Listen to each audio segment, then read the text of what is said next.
أنت العليم الحكيم. رب اشرح لي صدري ويسر لي أمري واحلل عقدة من لساني يفقه قولي. لا إله إلا أنت سبحانك إني كنت من الظالمين. اللهم ارزقنا يا ربي فهم النبيين وحفظ المرسلين وإلهام الملائكة المقربين في عافيات يا أرحم الراحمين. اللهم افتح علينا حكمتك وانشر علينا من خزائن رحمتك يا أرحم الراحمين. وحسبنا الله ونعم الوكيل، نعم المولى ونعم النصير، ولا حول ولا قوة إلا بالله العلي العظيم. وصلى الله على سيدنا محمد المختار وآله الأطهار وأصحابه الأخيار وسلم تسليما كثيرا. سبحان ربك رب العزة عما يصفون والسلام على المرسلين والحمد لله رب العالمين. آمين آمين يا رب العالمين.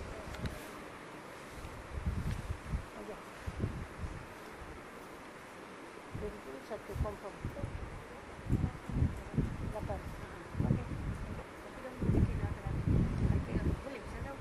Okey. Alhamdulillah, selamat kita bertemu semula dalam pengajian kita pada malam.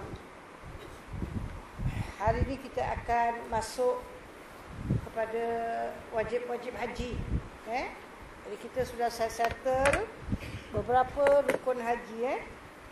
Yakni yang pertama kita sudah bincang tentang rukun haji yang pertama, niat. Okey. Niat itu adalah rukun haji. Niat di dalam hati, bukan di lidah. Yang di lidah tu lafaz niat. Tak baca pun tak apa, tapi yang dalam hati tu wajib. So kita sudah menentukan niat kita sebelum kita sampai ke miqat. Satu daripada wajib haji nanti kita akan bincang ialah kita berniat dari miqat. Kalau siapa melanggar sempadan yang Allah tetapkan, haji dia sah, tapi dia sudah buat salah dan dia kena denda lah. Okay. Kalau sengaja melanggar miqat, bukan tersilap lah, sengaja kan, berdosa. Kalau ada buat dosa dalam ibadah haji dan umrah, kita susah mencapai mabrur. Okay. Kemudian setelah kita niat, kita jaga pantang larang. Itu juga termasuk wajib-wajib haji. Kemudian kita akan ke Mekah. Haji tamattu akan buat tawaf. Tawaf rukun umrah. Kemudian dia akan sa'i rukun umrah. Kemudian dia akan tahallul rukun umrah, settle. Kalau dia nak buat lagi umrah, dia mandi sunat ihram di hotel dia, bersihkan diri, mesti keluar daripada Mekah pergi ke tanah halal. Dan sana dia solat, jatuhkan niat dan masuk balik, tawaf, sa'i, tahallul, habis. Nak lagi, buat lagi, sama juga prosedur. Haji ifrad, haji qiran, dia niat dalam kapal terbang, jaga pantang larang, sampai ke Mekah, buat tawaf. Tapi tawaf ini tawaf sunat, namanya tawaf kudum. Lepas itu dia diberi pilihan, boleh buat, boleh tak buat. Afdal buat.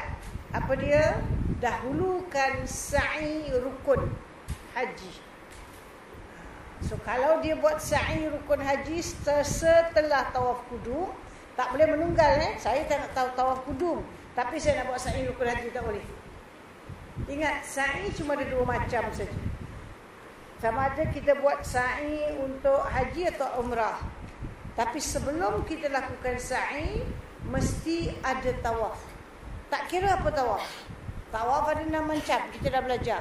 Yakni tawaf apa? Tawaf kudum, tawaf sunat, tawaf nazar, tawaf rukun umrah, tawaf rukun haji, tawaf wada'. 6 macam. Okay? sebelum seorang boleh melakukan sa'i, sama ada sa'i haji atau sa'i umrah, mesti ada tawaf. Apa tawaf? Tak ada masalah. Dalam 6 tu salah satu tawaf asal ada, boleh buat sa'i. Kalau tak ada tawaf, orang ni haji ifrad, dia masuk, dia kata saya tak nak tawaf, tawaf dia sunat, saya nak tinggalkan sunat, saya nak buat sa'i, tak boleh. Okey. Sa'i mesti didahului dengan tawaf. Dan sa'i tak ada sa'i sunat, tak ada sa'i kudum, semua tak ada, cuma 2 macam saja. Haji atau umrah. Okey. Katalah orang ni pilih untuk buat sa'i, maka dia sudah mengerja haji ifrad atau haji kiran, dia sudah buat rukun haji pertama, yakni niat, dan dia juga telah buat rukun haji nombor 2, yakni sa'i. Rukun haji ada berapa? 6. Niat, wukuf, tawaf, sa'i, tahlul, tertib pada kebanyakan rukun. Ini tertib tak ada benda lah kan? Cuma mesti ikut susunan. So, orang ini sudah buat rukun yang pertama, niat. Kemudian dia sudah buat lakukan sa'i. Lagi 3 je kan? Kalau haji tamattu', dia belum buat satu pun. Haji tamattu' cuma buat umrah haji saja. Haji satu rukun pun dia belum buat. Bila dia akan start buat, bila Syekh Haji kata, malam ni kita nak berangkat ke Arafah. Mungkin 1-2 hari sebelum Arafah, atau dia tunggu Syekh beri arahan baru dia mandi terpulang. Okey, bila dia jatuh, dia mandi sunat ihram, itu sunat.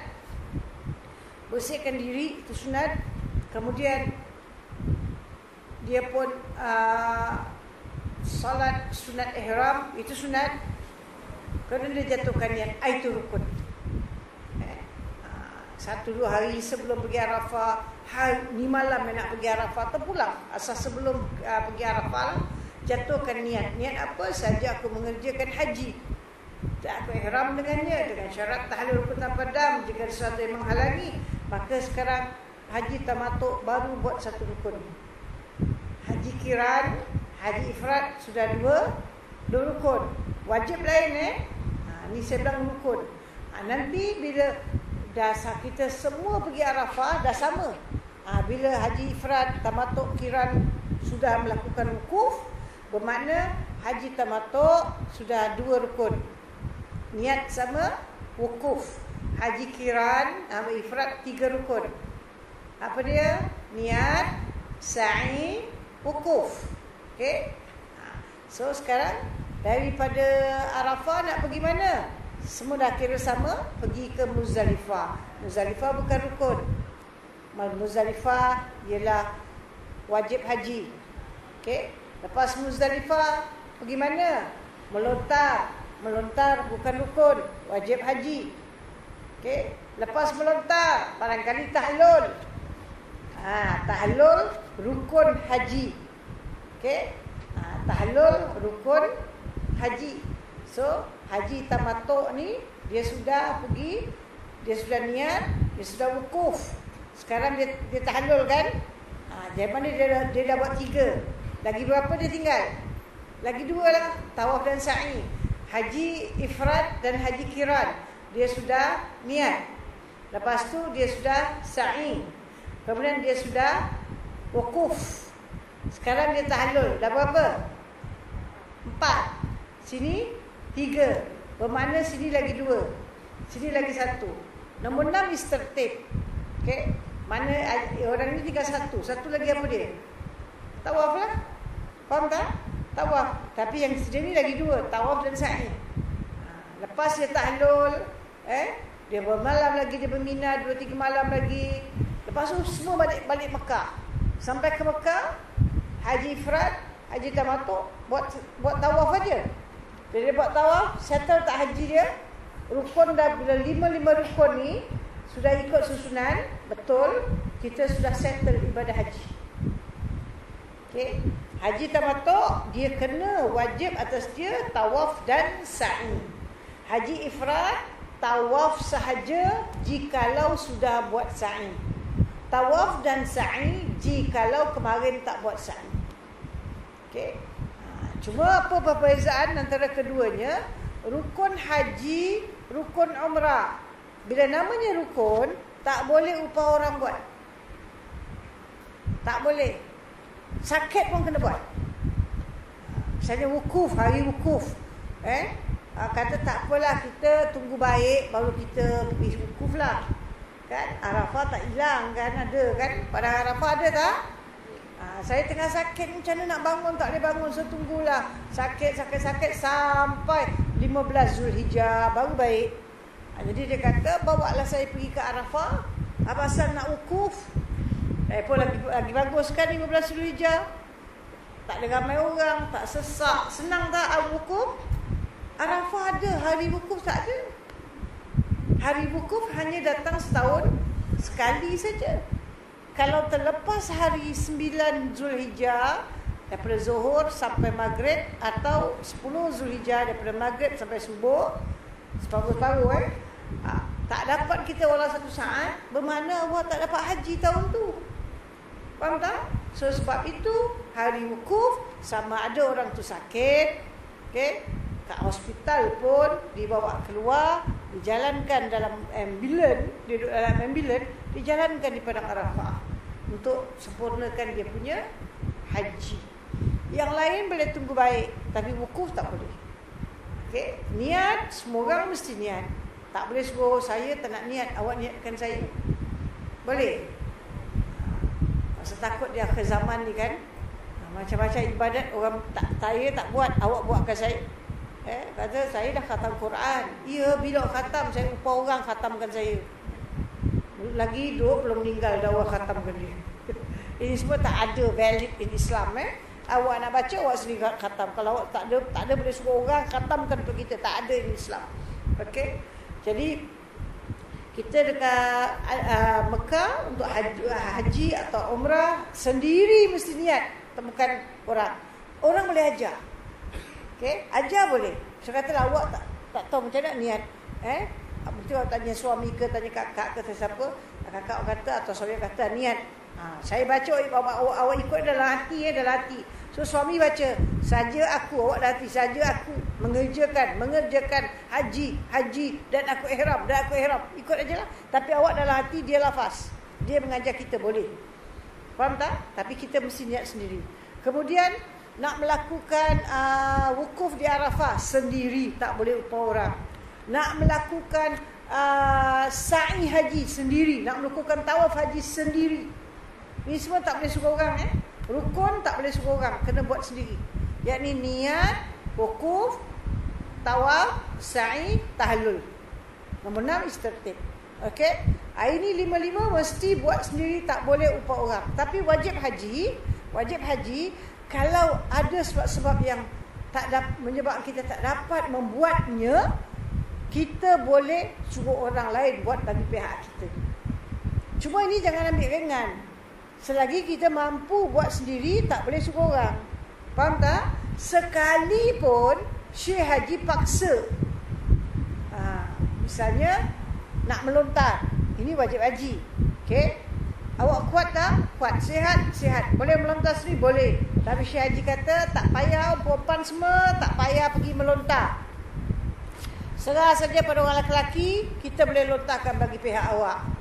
Jangan terima, sekali-sekali jangan terima.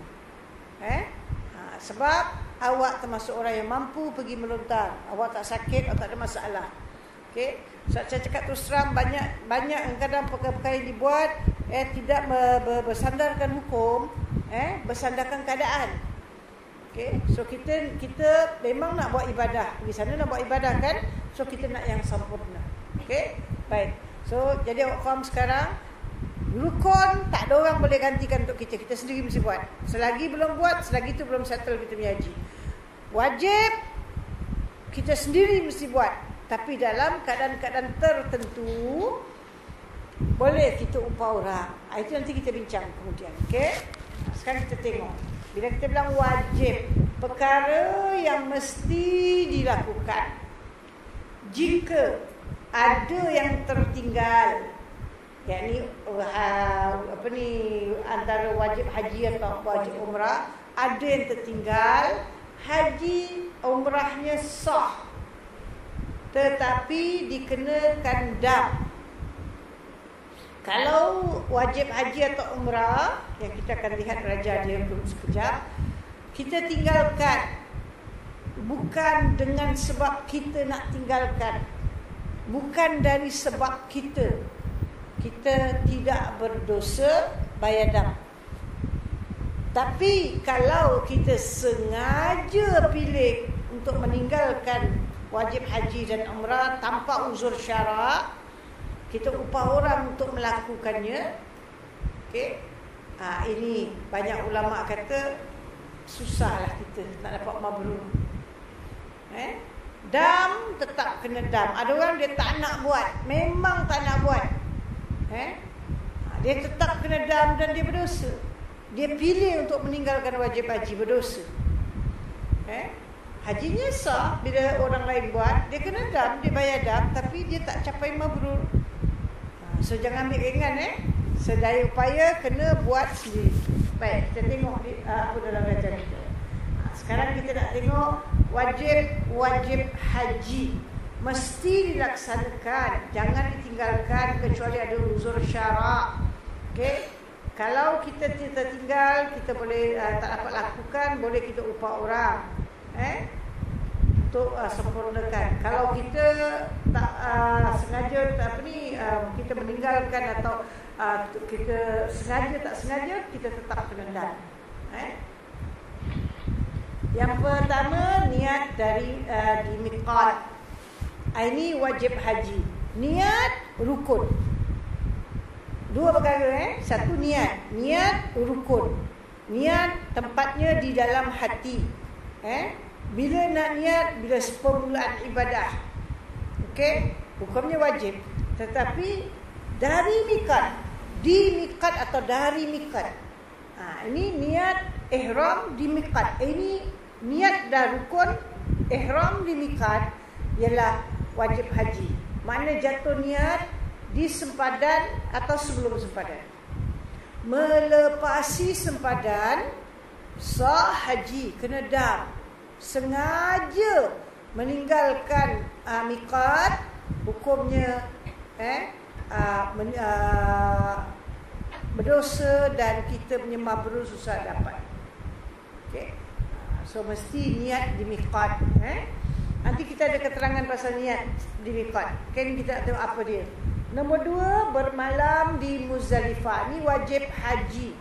Bermalam di Muzdalifah juga seperti hari Arafah, datangnya setahun sekali saja. Okey, hanya lebih kurang 5 jam sampai 6 jam. Itu saja. 5 jam, 6 jam pun tak sampai dalam setahun. Yakni malam hari raya, tengah-tengah malam baru masuk waktu bermalam di Muzdalifah. Malam hari raya setelah berlalu tengah malam, baru masuk waktu untuk bermalam di Muzdalifah. Habis waktunya bila subuh pagi raya. Sebab itu saya ingin ingatkan sekali lagi, dah berkali-kali saya ingatkan, kalau Syekh Haji ajak kita daripada wukuf terus pergi Mekah, jangan terima. Faham tak? Mesti pergi Muzdalifah dulu. Lepas Muzdalifah, itu tak apa. Boleh Mekah, boleh Mina. Sebelum pergi Muzdalifah, jangan pergi Mekah. Awak takkan dapat Muzdalifah. Sengaja kita bilang, habis kita tak tahu, kita ikut Syekh. Awak tak boleh ikut buta. Satu iman, amal, tak boleh taklid buta. Kita mesti buat dengan ilmu. Saya tak tahu, saya bayar kat dia, saya tahu dia uruskan. Tak, itu salah. Itu cara pemikiran yang sangat salah. Okey. Kalau Syekh Haji awak betul, betul lah. Kalau Syekh Haji awak salah, salah nanti. Awak mesti tahu apa awak nak buat. Apa awak nak buat kat sana, mesti tahu. Walaupun awak kata saya tak pandai, tapi saya faham. Lepas ni mesti ni, lepas ni mesti ni. Okey. Lepas Arafah, tak boleh buat lain. Mesti pergi Muzdalifah. Okey. Lepas Muzdalifah, boleh pergi Mina, boleh pergi Mekah. Tak apa. Lepas Arafah, terus pergi Mekah. Ini berbahaya. Sebab takut awak tak dapat Muzdalifah. Kalau Syekh dia kata boleh. Kita mesti cakap dengan ustaz dia, dengan ustaz kita. Ustaz, Memang boleh Ustaz kalau musim lain. Ini musim malam ni berapa juta orang. Semua jalan satu serentak. Kan? Takut sesak, kita tak dapat balik. Okey.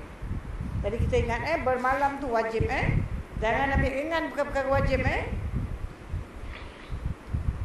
Melontar jamrah kubra. Dulu dipanggil Aqabah, sekarang jamrah kubra. Ini ada tertinggal, saya lupa nak taruh kat bracket pada 10 Zulhijjah Hari Raya penyelontaran. Satu tempat saja. Tahu dalam bracket melontar jamrah kubra pada 10 Zulhijjah. Satu tempat saja. Satu tiang saja.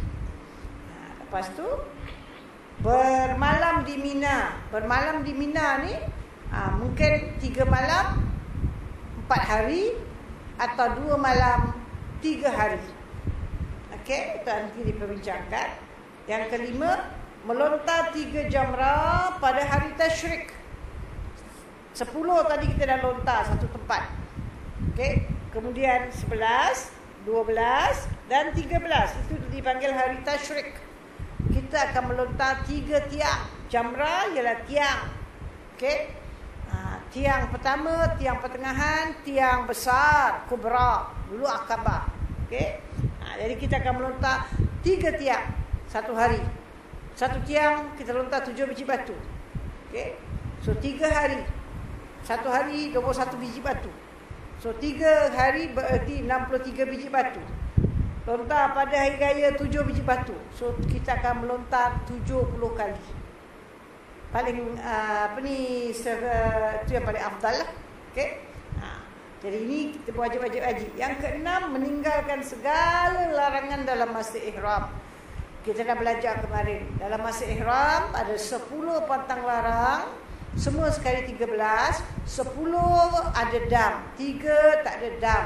Tapi 3 ni kalau kita lakukan tak kena dam, tapi kita dah tak dapat mabrur. Ingat kan? Rafas, fusuk, jidal. Awak dalam ihram lakukan perbuatan yang halal dilakukan suami isteri. Belum sampai bersatu. Tak sampai bersatu, mungkin sekadar dakak, ciuman dan sebagainya.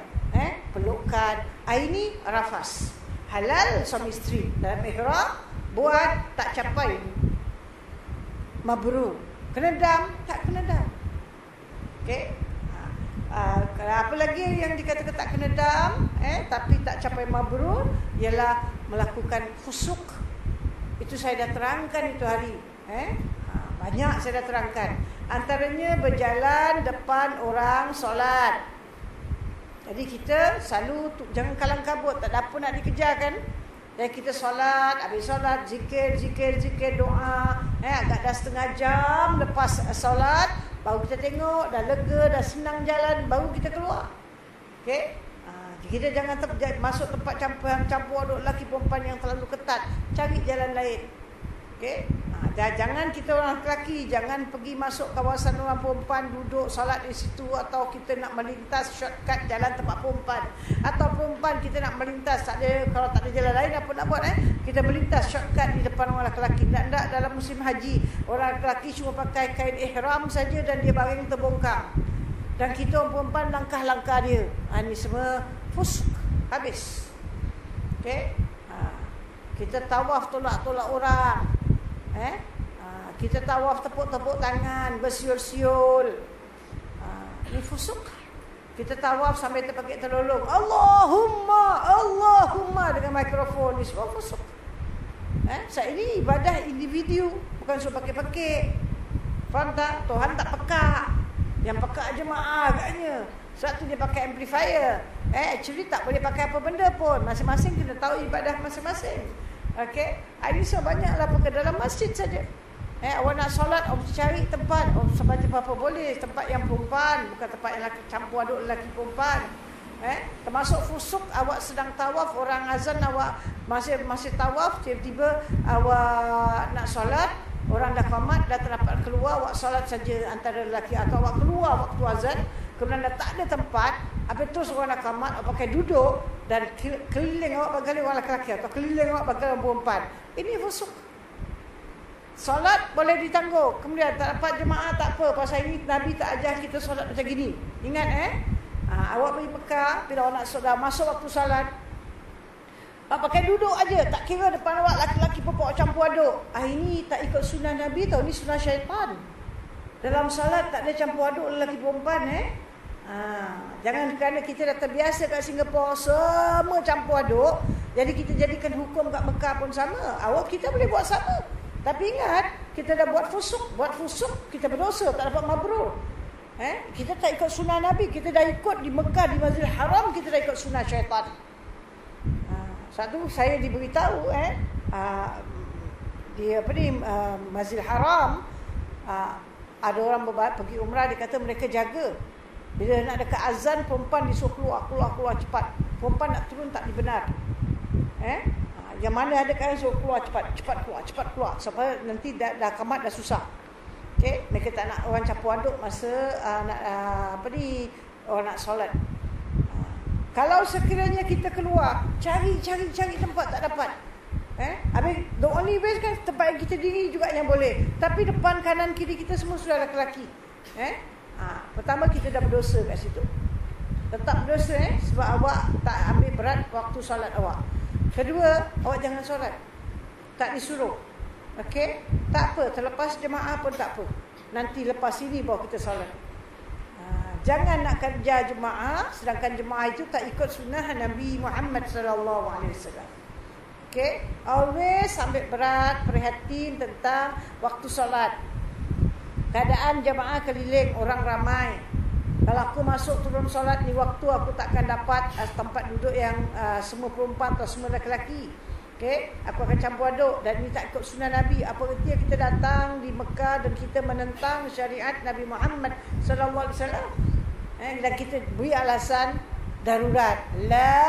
Tak darurat. Solat ada waktu afdal. Kita nak solat waktu afdal tak dapat. Kita solat di waktu ikhtiyar atau waktu jaiz.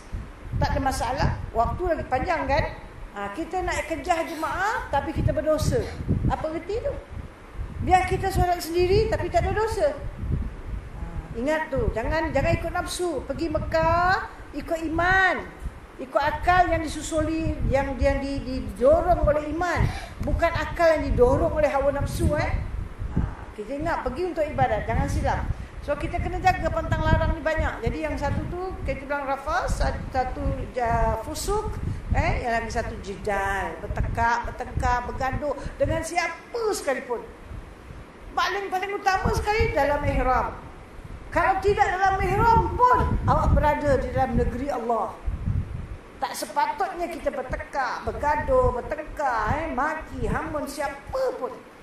Pelihara lidah daripada cakap mengharap tak guna menyarap. Bodoh menyarap. Ingat Nabi kita orang Arab jangan sebab satu dua orang Arab buat silap, semua Arab bodoh. Jaga. Lidah nak jaga.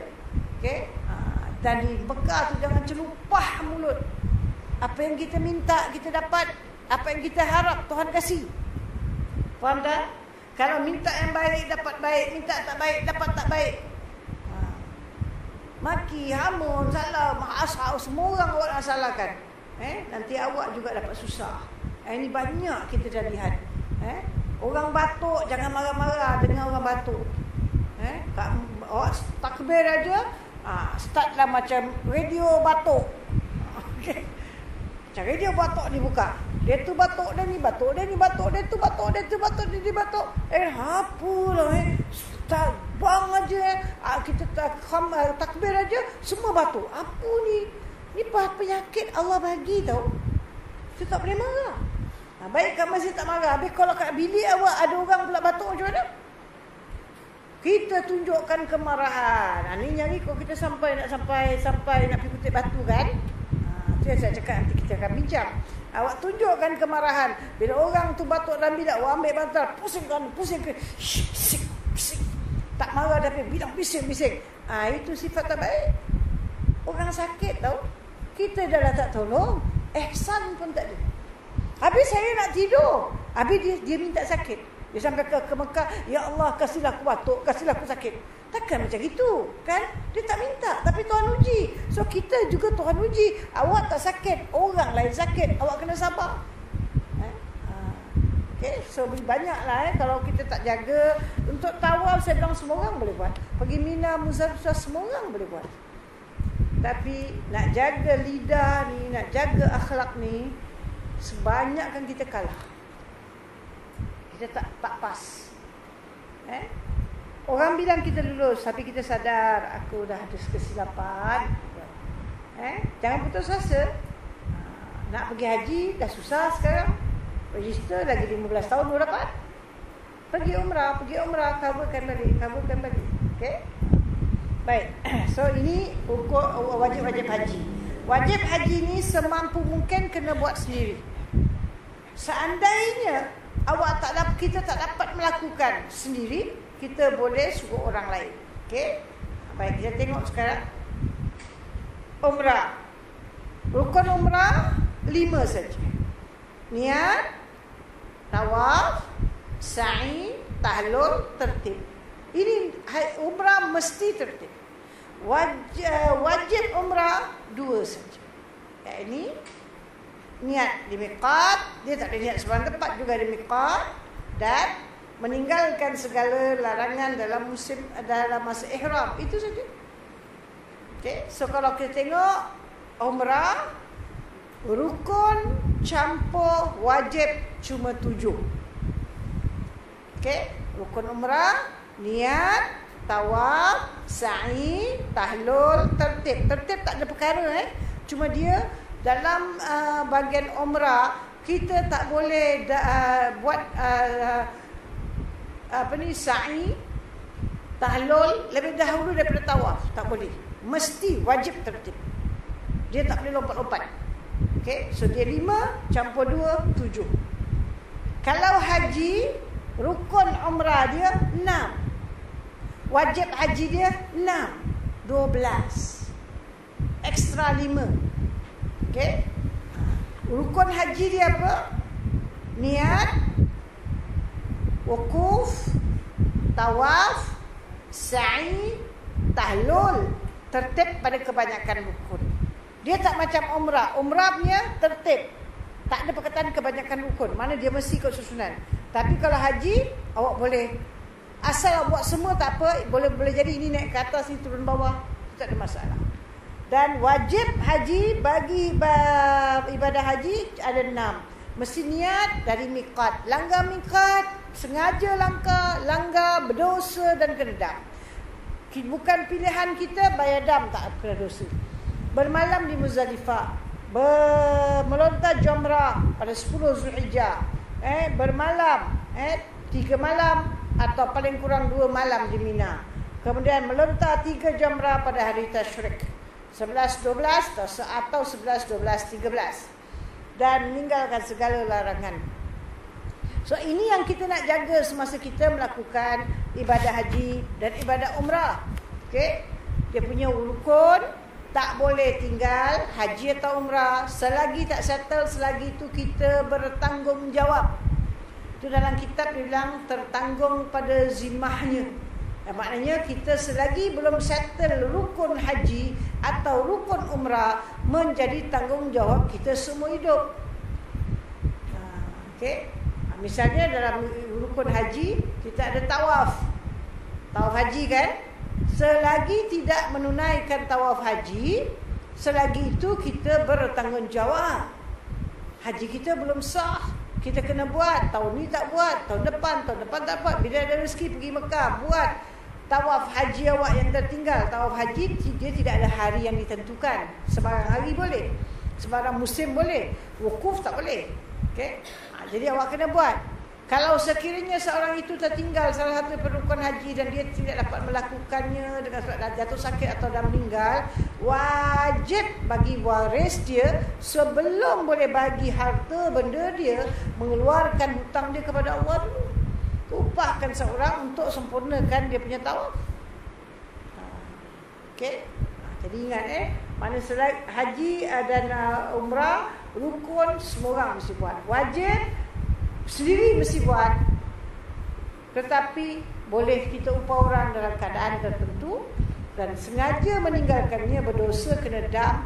Tak sengaja meninggalkannya bukan sebab kita, yang kita meninggalkannya bukan lagi sebab kita bayar dam tapi tak berdosa. Macam mana kita bilang sengaja dan tak sengaja meninggalkan? Contoh, awak sekarang menunaikan ibadah haji. Kadang-kadang ada orang dia sihat walafiat, tapi dia tak boleh buat ni semua. Wajib-wajib haji tak boleh buat. Sebab bila sampai ke Mekah, mungkin dia orang perempuan, dia pergi dengan suami, atau suami tak pergi, tak kisah. Suami izinkan, dia pergi dengan orang lain, atau dia pergi dengan suami. Semasa dia berada di Mekah, suami meninggal suami, sama ada suami itu sama-sama pergi Mekah, atau dia di Mekah, suami meninggal di Singapura. Dan dia terus takut kalau awak pergi haji atau umrah dengan izin suami.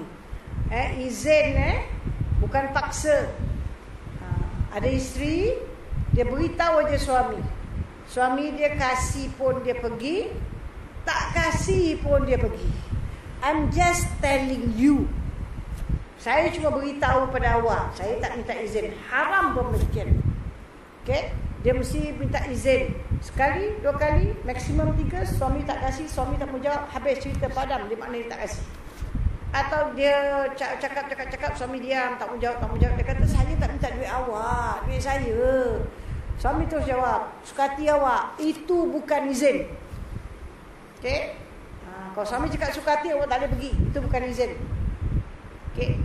Baik, suami dah izinkan. Suami kat Singapura, awak kat Mekah, tiba-tiba suami meninggal. Jangan pedulilah. Awak buat baik pun orang kata, buat tak baik pun orang kata. Dunia kita kan. Awak tahu awak tak buat salah. Allah tahu, suami aku izinkan. Meninggal dia kat Singapura. Atau awak pergi sama-sama dengan dia. Dia meninggal pula kat sana. Wajib ini perempuan ingat, dia dalam edah. Wajib jaga edah. Dia hanya boleh melaksanakan rukun haji dia atau umrah dia. Kalau dia sedang dalam ibadah haji, hanya rukun. Wajib haji tak boleh buat. Upah orang. Semua sekali wajib haji upah orang.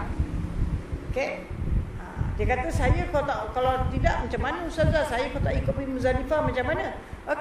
Mana yang boleh, awak kena buat lah. Yang tak boleh tinggal kan? Muzdalifah semua orang pergi. Saya dah memang ke Arafah, tiba-tiba suami meninggal ke Arafah.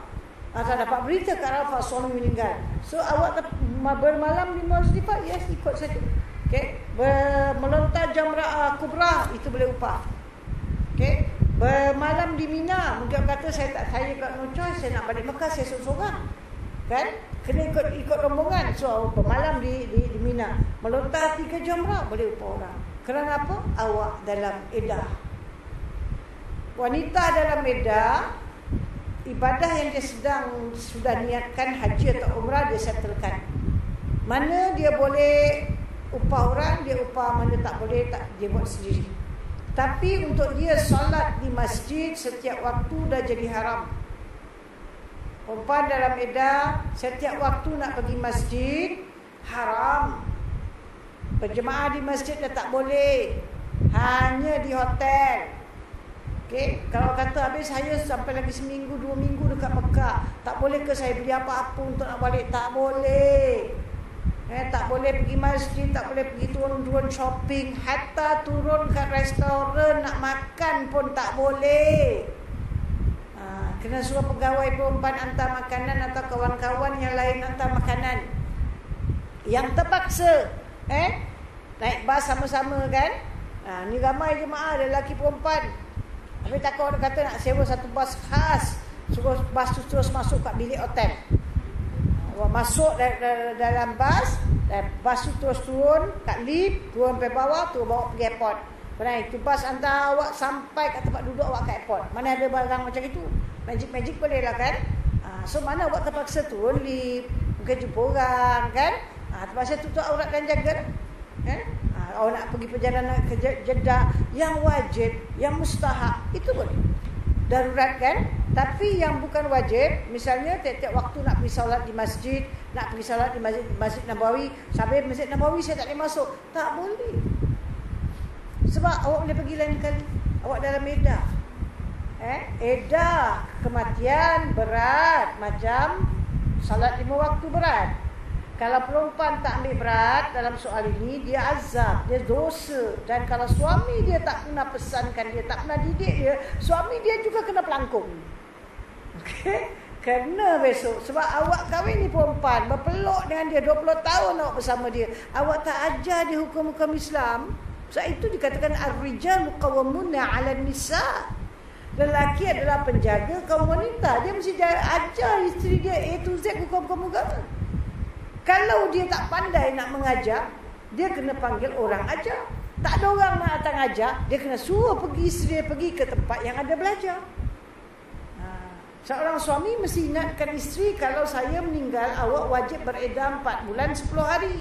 Tak boleh perempuan saya tak ambil banyak, saya ambil 3 hari. Saya tak kisah, saya tak ada lamalah, saya 40 hari aja. Seorang sebulan.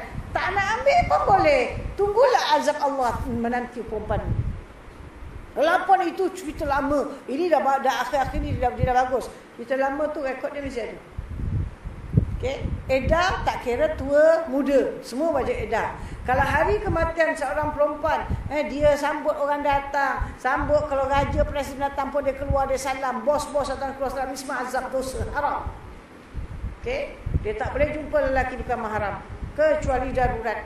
Maknanya dia sakit, doktor perempuan dah tak ada dalam dunia. So cari doktor lelaki lah. Mana pergi doktor perempuan, semua bercuti atau semua doktor perempuan tengah bersalin. Namanya perempuan kan. Dan terpaksa ambil doktor lelaki. Pasal awak dalam edah. Sekarang kita boleh pergi ambil doktor lelaki, bawa orang teman. Tapi sekarang kita dalam edah, kena doktor perempuan. Doktor perempuan semua tak ada. Doktor Balkis tak ada. Doktor Zuraida tak ada. Doktor Adida tak ada. Doktor Farida tak ada. Semua dah tak ada. Okey. Dan apa nak buat? Pasal apa semua cuti. Cuti makanan, cuti bersalin, cuti konferensi, cuti macam-macam. Yang ada doktor lelaki, darurat lah. Islam kalau darurat dah benar, lain cerita. Okey? Baik. So, perempuan dalam edah, saya ingatkan, kalau awak berada di Mekah, suami meninggal di Mekah atau di Singapura, awak dah tak boleh pergi mana-mana masjid. Rombongan-rombongan nak pergi ziarah sana, pergi pasar kurma, pasar itu, pasar unta, pasar apa semua dah tak boleh pergi. Duduk dalam bilik sahaja. Keluar-keluar nak pergi airport. Keluar-keluar terpaksa ikut rombongan pergi Madinah. Takkan kita tinggal. Boleh balik Singapura, balik. Tapi flight memang susah nak dapat. Jangan hirau cakap orang, dia suami dia meninggal, dia tak balik. Dia duduk juga kat Mekah. Awak ingat ni apa? Pergi Gelang ke apa? Flight kita nak kena booking, nak kenapa kan? Bila musim haji flight selalu full. So kita kena sabar untuk orang ni balik. Baik. So ini yang kita akan bincangkan satu persatu. Dan lepas kita bincang, awak nanti campurkan wajib dan rukun. Okay? Dan haji kita akan sempurna. Kita lipatkan dia, bungkuskan dia dengan sunat.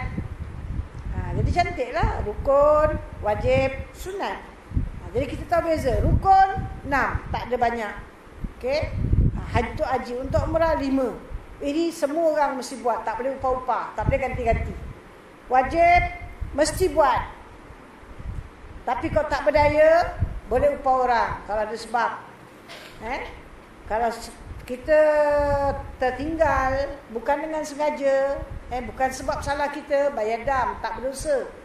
Kalau kita sengaja meninggalkan wajib-wajib haji, okay, kena dam dan berdosa. Dan bila berdosa, ingat, dalam ibadah haji dan umrah, bila kita bilang berdosa saja, pencapaian mabrur tu sudah gelap lah.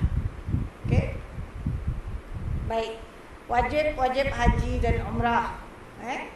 Sekarang kita nak bincang satu persatu. Perkara-perkara wajib dalam manasik haji dan umrah adalah sesuatu yang mesti dikerjakan. Tetapi sekiranya tidak dapat dilakukan kerana ada keuzuran. Seperti tadi saya bilang, satu keuzuran perempuan kematian suami. Okay? Lagi keuzuran sakit. Okay? Yang lagi keuzuran, misalnya kita tak sakit teruk lah, tapi kita punya kaki saja yang tak kuat, sakit jugalah kan. Kalau ada sebab yang tak, memang kita tak dapat lakukan, kerana ada keuzuran yang tidak dapat dielakkan, iaitu bukan sengaja meninggalkannya, haji dan umrahnya tetap sah, tapi kena bayar dam. Sengaja meninggalkannya walaupun membayar dam adalah berdosa. Misal saya bagi contoh satu. Ini banyak orang buat. Meninggalkan wajib haji dengan sengaja. Berdosa walaupun dia bayar dam. Okey. Yang pertama nanti wajib haji kita akan bincang, mesti niat dari miqat atau sebelum miqat. Okey. Banyak orang jatuhkan niat haji di Jeddah Airport. Haji umrah sah, kena dam dan berdosa. Berdosa. Kenapa? Langgar miqat. Tapi ustaz bilang ada dalil. Yes, ada dalil. Dalil tu daripada Syekh Ramli atau Ibn Hajar. Okay? Tetapi yang mereka cakap bukan Jeddah yang berada di airport. Jeddah yang berada di pelabuhan. Macam orang kata orang masuk Malaysia, nak masuk Johor, awak orang mana? Orang Singapura. Awak orang mana? Orang Singapura. Tapi awak orang Singapura yang tinggal di Woodland. Dekat tak? Nak pergi checkpoint dekat tak? Dekat. Awak orang Singapura, tapi awak Singapura mana? Punggol. Dekat ke jauh? Jauh. Distance dia dah jauh. Faham tak? Begitulah kalau awak jatuhkan niat di airport, haji umrah sah, berdosa. Bila dosa, dah ada masalah kan?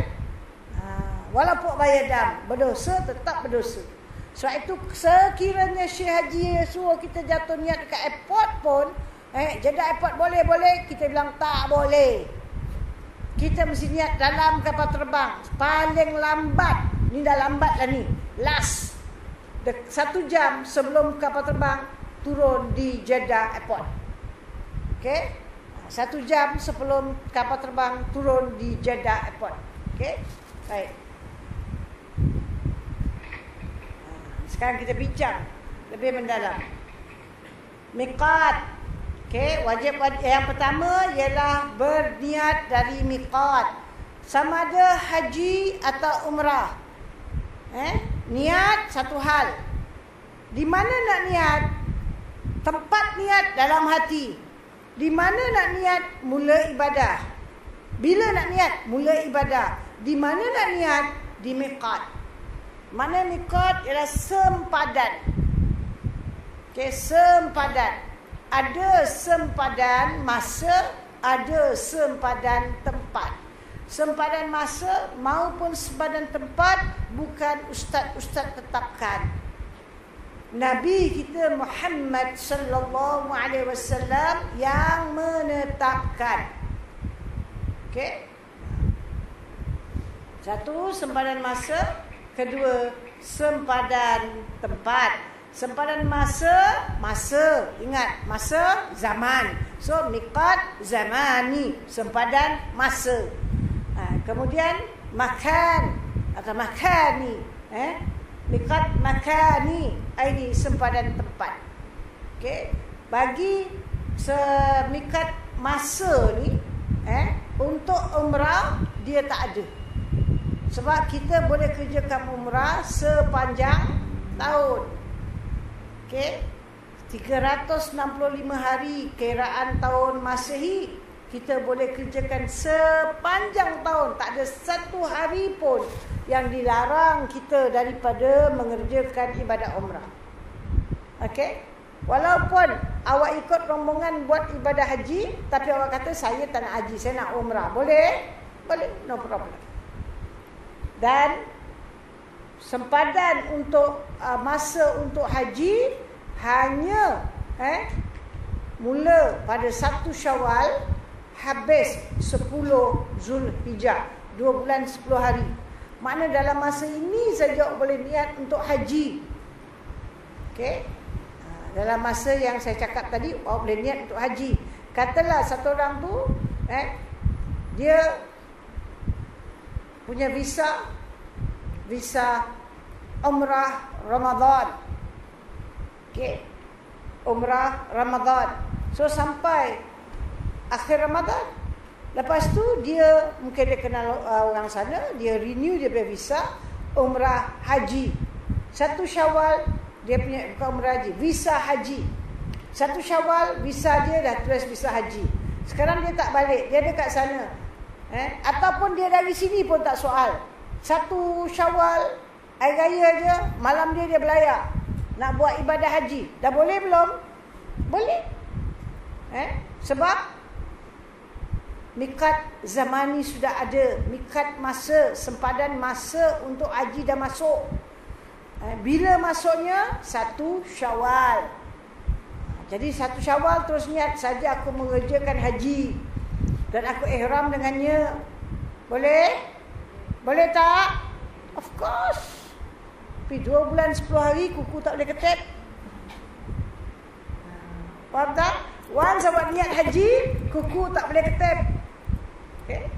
Kuku tak boleh ketep, rambut tak boleh gugur, tak boleh mandi pakai sabun, tak boleh pakai Colgate 2 bulan 10 hari. Habis macam mana tu? Ingat balik pelajaran awak. Satu, saya bila mengajar, saya selalu repeat supaya faham. Awak sudah boleh niat haji, tapi awak tak niat tu jam. Awak niat apa? Umrah juga. Kenapa niat umrah? Saya ambil haji tamattu. Faham tak? Ini 2 bulan 10 hari. Kalau awak buat umrah dan awak buat haji dalam masa 2 bulan 10 hari, ada niat umrah, ada niat haji, awak punya haji kira haji tamattu. Faham tak? Kalau awak masuk dari 1 Syawal, awak niat haji saja, awak haji ifrad. Siapa yang mampu 2 bulan 10 hari pakai ihram, orang lelaki 2 bulan 10 hari 2 keping kain tu aja. Perempuan at least macam-macam boleh pakai kan. Lelaki tak boleh. Kuku tak boleh ketep, rambut tak boleh sikat, minyak rambut tak boleh minyak kan. Mandi tak boleh sabun, Colgate tak boleh pakai. Sanggup? Tak sanggup kita. Okay? Dan Nabi pun tak galak. So kenapa kita bilang kita mula pada 1 Syawal? Ini awak masuk, awak buat umrah. Kalau awak terus umrah sampai hari raya haji pun, awak umrah je lah. Faham tak? Tapi kalau awak masuk buat umrah, awak masuk 2 Syawal, 1 Syawal, buat umrah sampai 7, hampir 2 bulan lebih. 2 bulan 7 hari awak buat umrah. Lepas itu, hari yang ke-8 atau hari yang ke-9 baru jatuhkan niat haji. Jadi haji awak apa? Tamattu. Kena seekor kambing tak? Kena. Pasal awak duduk kat Mekah. Kalau tak nak, awak dah buat umrah. Dah buat umrah.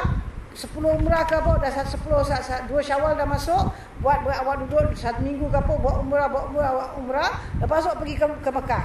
Ke Madinah. Pergi Madinah, ziarah Rasul 10 hari. Keluar dari Madinah, niat umrah lagi. Pasal apa? Kalau nak niat haji lagi lama, lagi sebulan lebih kan. Niat umrah lagi. Itu jam awak punya niat ini, awak tak kena seekor kambing. Sebab awak sudah keluar 2 marhalah atau masuk balik. Itu elakkan seekor kambing. Jadi kalau dalam masa Syawal itu boleh niat mengerjakan ibadah haji, maksudnya buat umrah disusuli dengan ibadah haji dalam musim haji tahun yang sama, maka haji awak dipanggil haji tamattu. Haji ifrad, dia tidak buat satu pun umrah dalam musim haji. Dalam mikat zamani itu 2 bulan 10 hari, satu umrah pun tak ada. Itu jadinya haji ifrad. Kalau haji kiran, dia 2 in 1. Ini orang yang tak ada masa banyak. Mungkin dia cuma dapat 10 hari cuti. So dia niat haji dan umrah pada musim haji dan umrah satu masa 1 tahun. 2 in 1. Haji ifrad tak ada kena dam. Haji tamattu dan haji kiran wajib seekor kambing dam.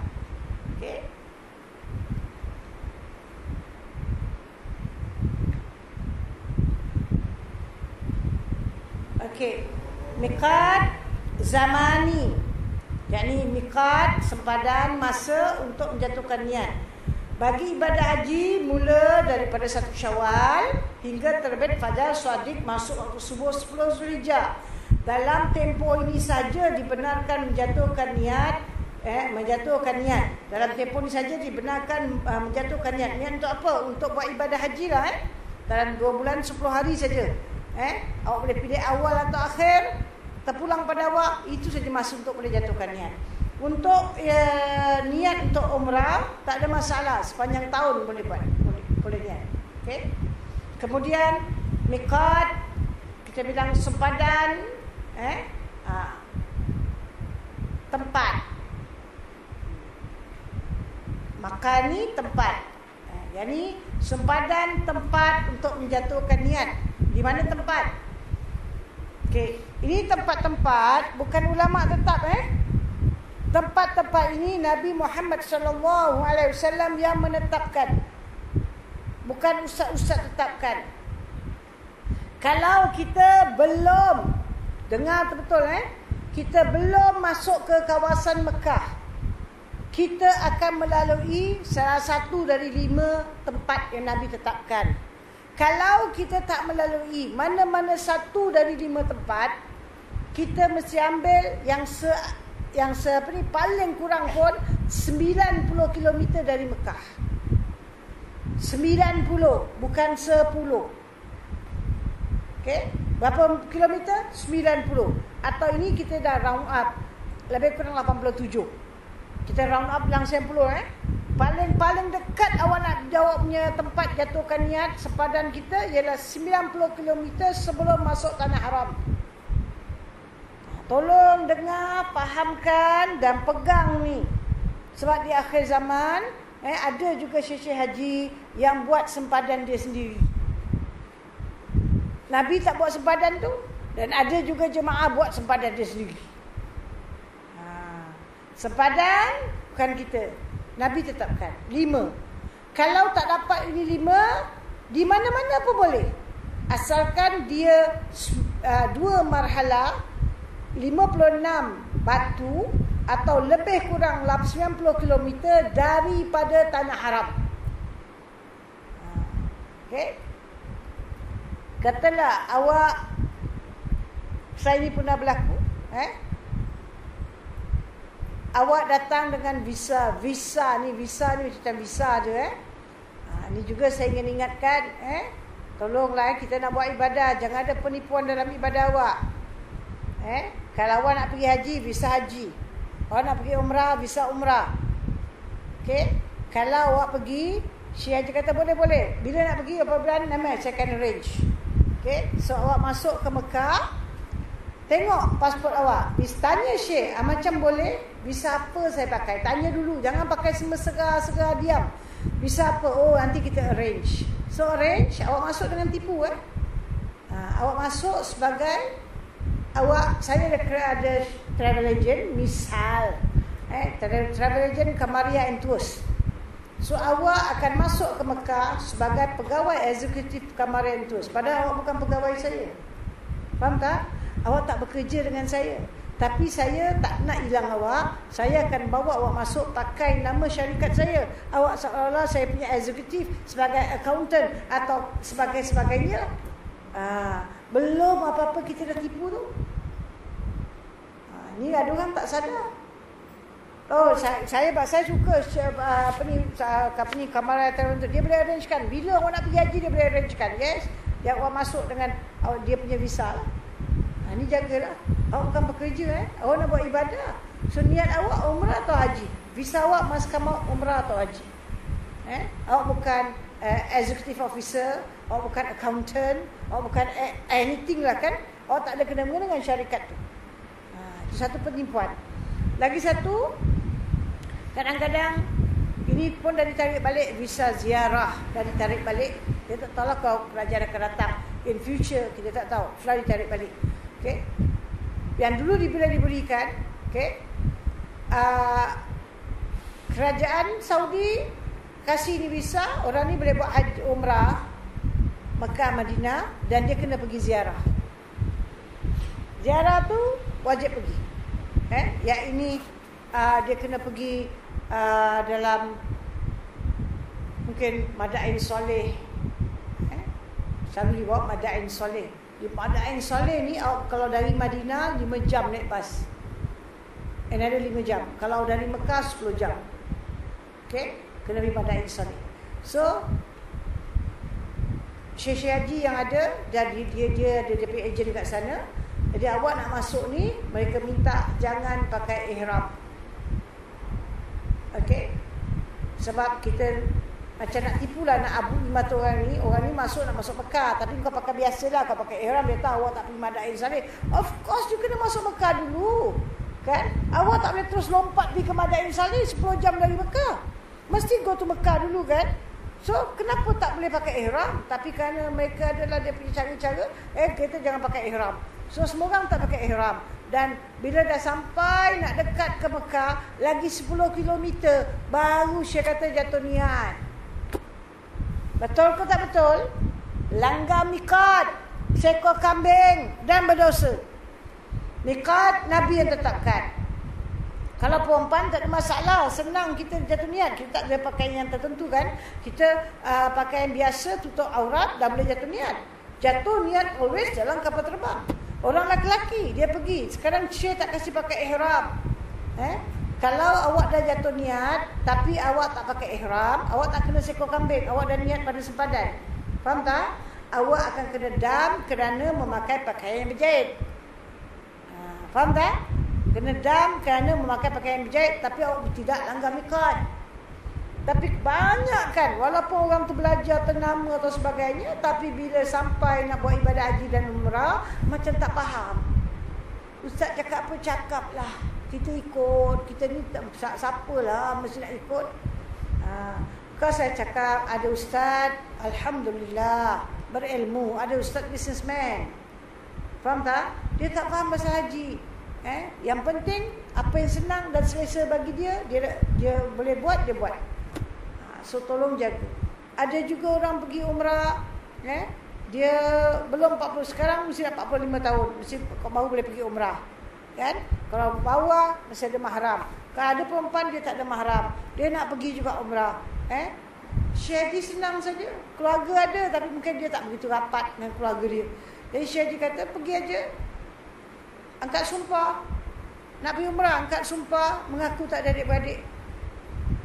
Dapat tu surat, tunjuk dekat Saudi Embassy, dapat visa.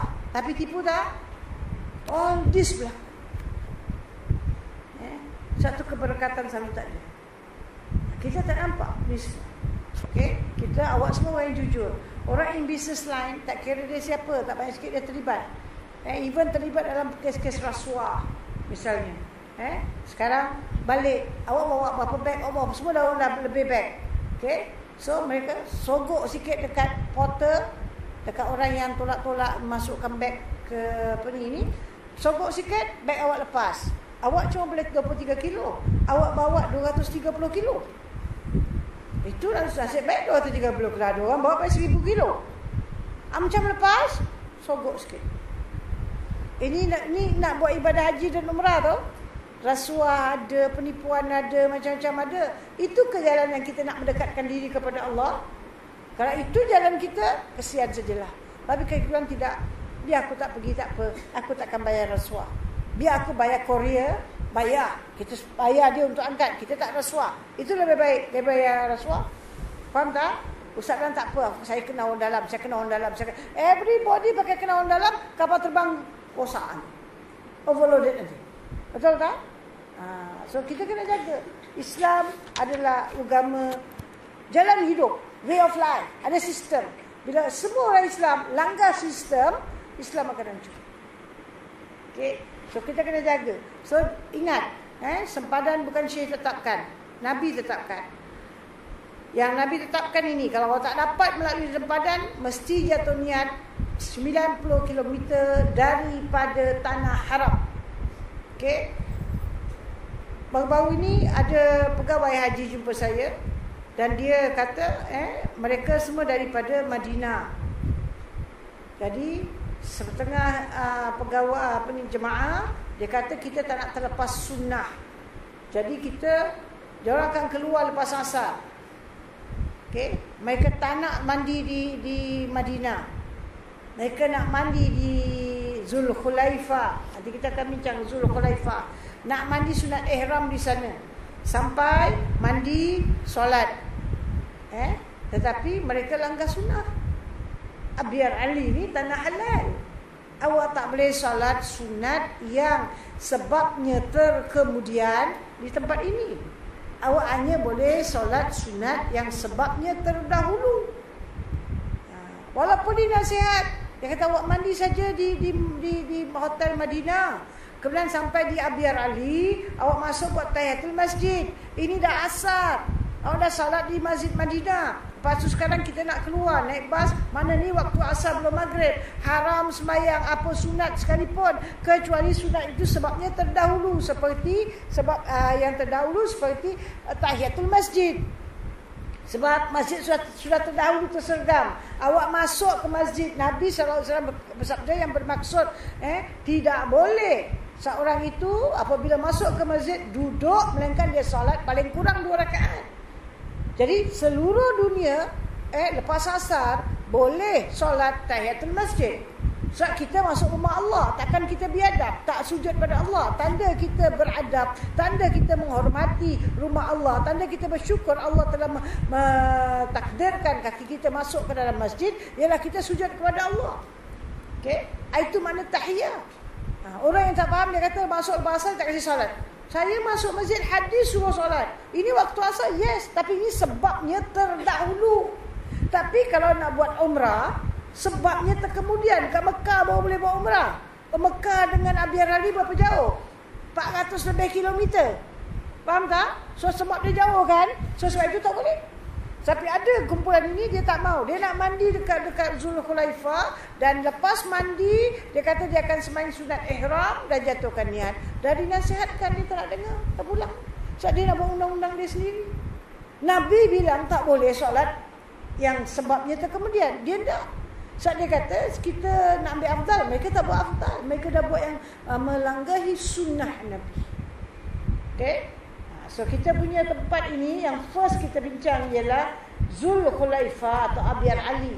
Yakni awak kalau dari Madinah, kita dari Singapura naik kapal terbang, mungkin kalau musim umrah awak akan terus ke Madinah. Okay? Direct line. Mungkin musim haji awak turun di Jeddah Airport. Kemudian naik coach pergi ke Madinah. Awak tak masuk Mekah, pergi ke Madinah. Dan orang yang akan terus ke Madinah tak payah pakai ihram. Di Singapura dia mandi sunat kerana nak masuk kota Madinah. Dan lepas tu dia salat sunat musafir. Okey, dan terus turun kat kapal terbang ke airport dan dibawa terus pergi ke Madinah. Sampai Madinah dia ziarah Rasul, tak ada pakaian ihram. Okey, ziarah Rasul tak ada pakai ihram, tak ada pantang larang, semua tak ada. Bila hari kita nak keluar daripada Madinah, mandi sunat ihram, bersihkan diri, potong kuku, bulu ketiak, janggut, semua diandamkan, bersihlah seluruh diri. Lepas itu, sebaik-baik orang lelaki pakai sekali pakaian ihram. Nak pakai di Abyar Ali boleh, tapi leceh kena angkat pergi angkat balik. Pakai sekali, dia sampai keluar je daripada Madinah, akan dibawa 10 km, sekejap je dah sampai. Kita akan sembahyang asar ni, biasanya Syiah akan pergi lepas asar kebanyakan. Lepas sembahyang asar balik ke hotel, awak dah siap semak mandi, angkat beg, masuk dalam bas dan terus jalan. Sekejap sampai waktu asar juga. So masuk masjid, tahiyatul masjid, lelaki atau perempuan kalau boleh solat. Kalau perempuan kalau uzur tak boleh solat, pergi jatuhkan niat aja. Kalau dia boleh solat, dia solat tahiyatul masjid, lepas tu jatuhkan niat. Tak ada solat sunat ihram kalau lepas asar. Tapi kalau Syekh Haji bawa masuk di waktu isyraq atau duha, dia nak masuk Mekah, keluar daripada Madinah lepas main subuh, maknanya dia sampai ke Abyar Ali barangkali waktu duha, boleh. Tahiyatul masjid boleh, sunat duha boleh, last buat sunat ihram, tak ada masalah. Dia bawa lepas zuhur, tak ada masalah. Tapi kalau lepas asar, okey, lepas asar dan sebaik-baik lepas subuh, matahari terbit kepada waktu matahari naik segala dalam setengah jam saja. Biasa kita tak sampai waktu itu. Malam lagi no problem. Okey, Jadi awak sampai di apa? Abiar Ali, dah lepas solat jatuhkan niat. Habis jatuhkan niat, kita tak ada, kalau lepas asar tak ada semayang sunat ihram, kita cuma jatuh niat. Kalau lain waktu ada. Lepas jatuhkan niat, kita sudah masuk dalam ibadah haji atau umrah. Okay, apa yang awak niatkan. Dan kita terus talbiyah lah. Labbaik Allahumma labbaik, labbaik la syarika lak, labbaik hingga akhir. Okay. Jadi Abiar Ali ialah salah satu daripada sempadan. Okay. Dulu dipakai Zulkhulifa dan sekarang dipakai Abiar Ali.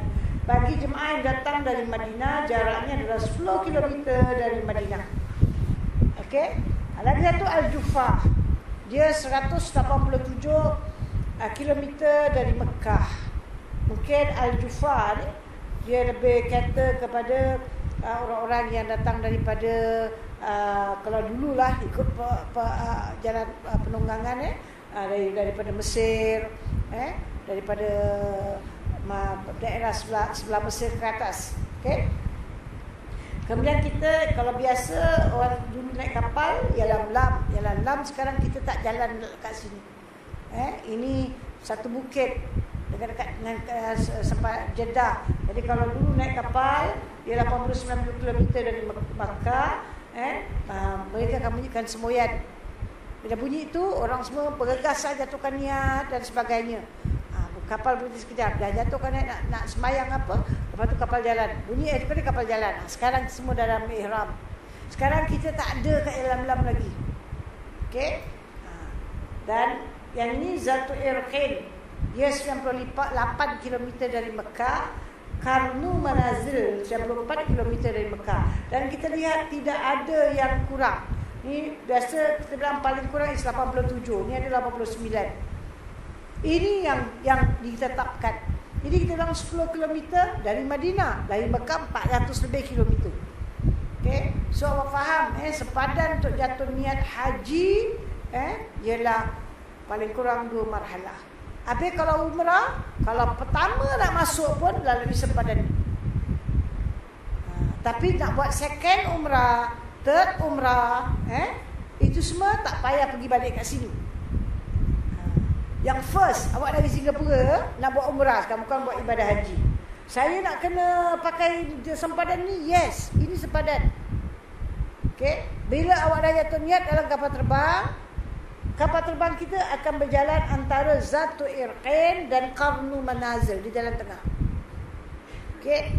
So awak sebelum sampai sepadan, sebab itu kita selalu berikhtiar ambil reservation 1 jam sebelum sampai di airport. Okey, so kita 1 jam belum sampai di airport, kapal terbang kita belum sampai di antara kedua ni. So lagi 1 jam, dah 90 km sekejap aja dah sampai. Okey, so kita dah jatuhkan niat. Okey, dah jatuhkan niat, dan kita masuk. Kalau awak nak buat umrah, sekarang buat umrah, awak dah jatuhkan niat dalam kapal terbang. Ini sempadan besar. Awak masuk, dah masuk, dah acak pasport semua settle, awak masuk ke Mekah, awak settle kau punya umrah. Awak nak buat umrah lagi, awak naik kapal terbang, balik Singapura, naik kapal terbang lagi, jatuh dalam niat dalam kapal terbang, masuk lagi. Bila nak habis? Berapa banyak nak belanja? Tidak awak satu kali saja niat sempadan besar. After that, kalau awak nak buat umrah lagi, awak pergi sempadan kecil. Macam kita dari Singapura, kita nak pergi mana? Biasa kita pergi Kelantan ataupun kita pergi Kuala Lumpur. Pasal apa? Saya nak tengok ni election. Misal. Okey? Baik. Awak dipenat 1 bulan.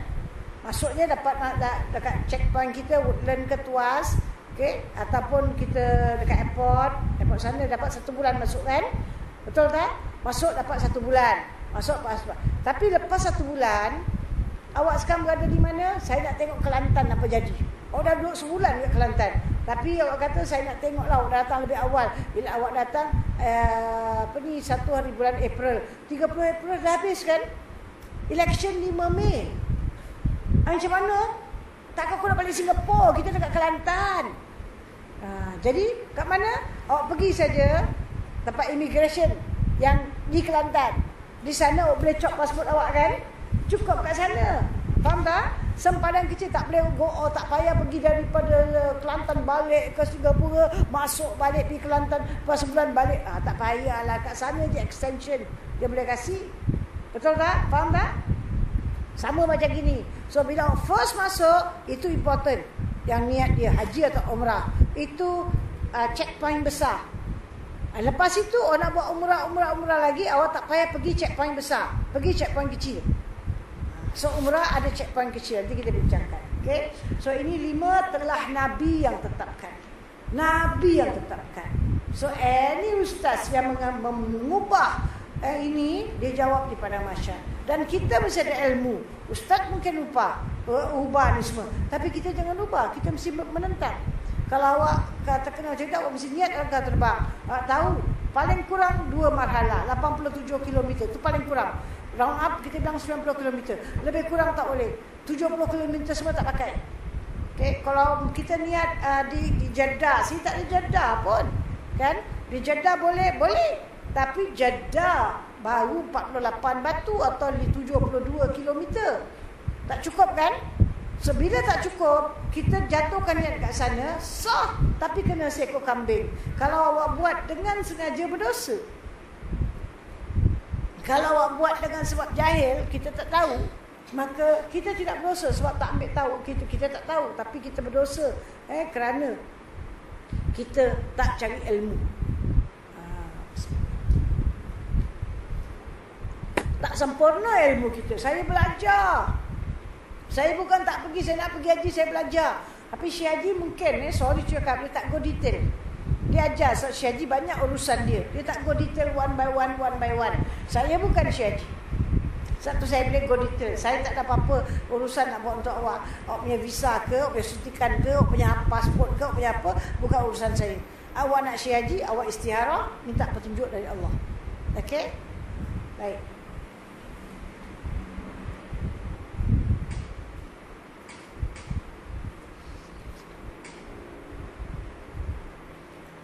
Mikat sempadan. Mesti lagi dalam bahagian sempadan. Oleh kerana jemaah Singapura sekarang hanya menggunakan pesawat. Kita dah tak pakai kapal laut kan? Okay.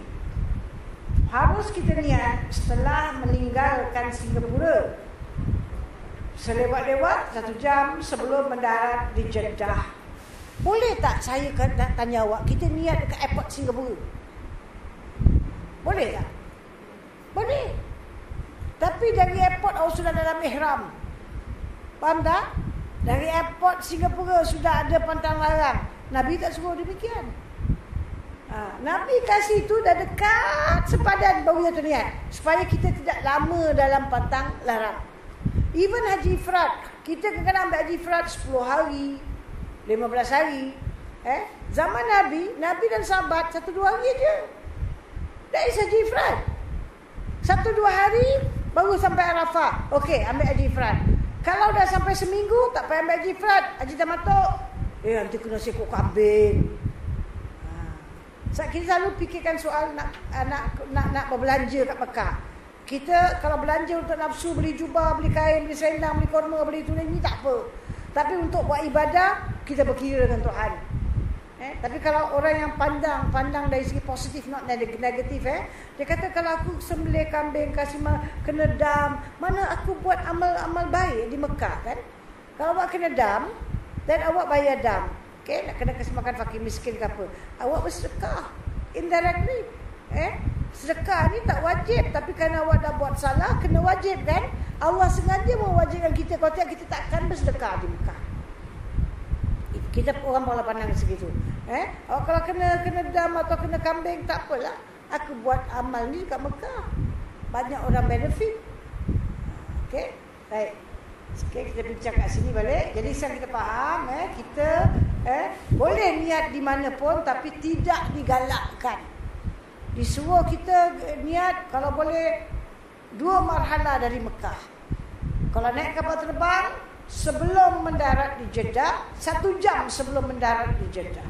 Bagi yang sudah berada di Mekah dan berazam untuk mengerjakan umrah atau mengulangkan umrah lagi, hendaklah ia keluar ke tanah halal untuk menjatuhkan niat, iaitu ini untuk umrah.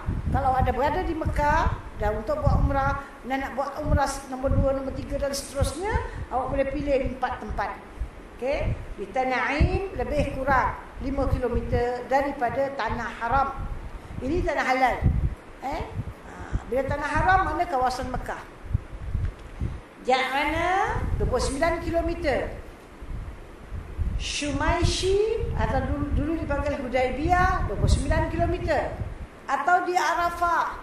Arafah tanah halal 25 km. Okey. So kawasan-kawasan ini kita boleh pergi untuk jatuhkan niat. Tapi di tempat-tempat ini selalu ada masjid. So kita sampai sana ada masjid, masuk tahiyatul masjid. Kalau waktu bukan waktu haram, salat sunat ihram. Baru jatuh niat. Kalau waktu haram, tak boleh salat sunat ihram. Just salat tahiyatul masjid dan jatuhkan niat. Okey. Kalau untuk nak niat haji, bagi orang yang memilih haji tamattu, dia masuk dengan niat umrah dia buat. Syekh bilang besok malam kita nak pergi ke Arafah. Orang ni ambil haji tamattu, sekarang dia kena buat niat ibadah haji kan, dia tak payah keluar daripada Mekah. Sebab dia sudah masuk dari sempadan besar dan sekarang dia cuma niat di Mekah sahaja. Tapi untuk umrah, saya dah niat sempadan besar, datang dari Singapura. Saya dah niat dalam kapal terbang. Saya dah sampai Mekah, dah tawaf, dah sa'i, dah tahlul, settle. Saya nak buat umrah lagi. Saya mandi sunat ihram di hotel, bersihkan diri. Tak boleh, tak sah niat di Mekah untuk umrah. Bila-bila pun tak boleh. Kena keluar dari Mekah, pergi ke tanah halal. Okay? Ini tak kira orang Mekah ke orang Singapura. Okay? Mesti umrah, pergi ke tanah halal. Haji boleh. Okay?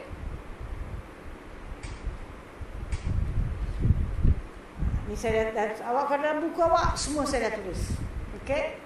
Mikat, kita mesti dalam mikat sempadan bagi jemaah haji tamattu apabila tiba masanya untuk ke Arafah nak raya mandi sunat ihram di hotel, kerjakan salat sunat ihram 2 rakaat, kemudian jatuhkan niat haji. Mandi sunat ihram sunat bagi lelaki dan perempuan, kalau dia belum niat haji. Sunat bagi lelaki dan perempuan, tak kira kalau perempuan tu uzur sekalipun.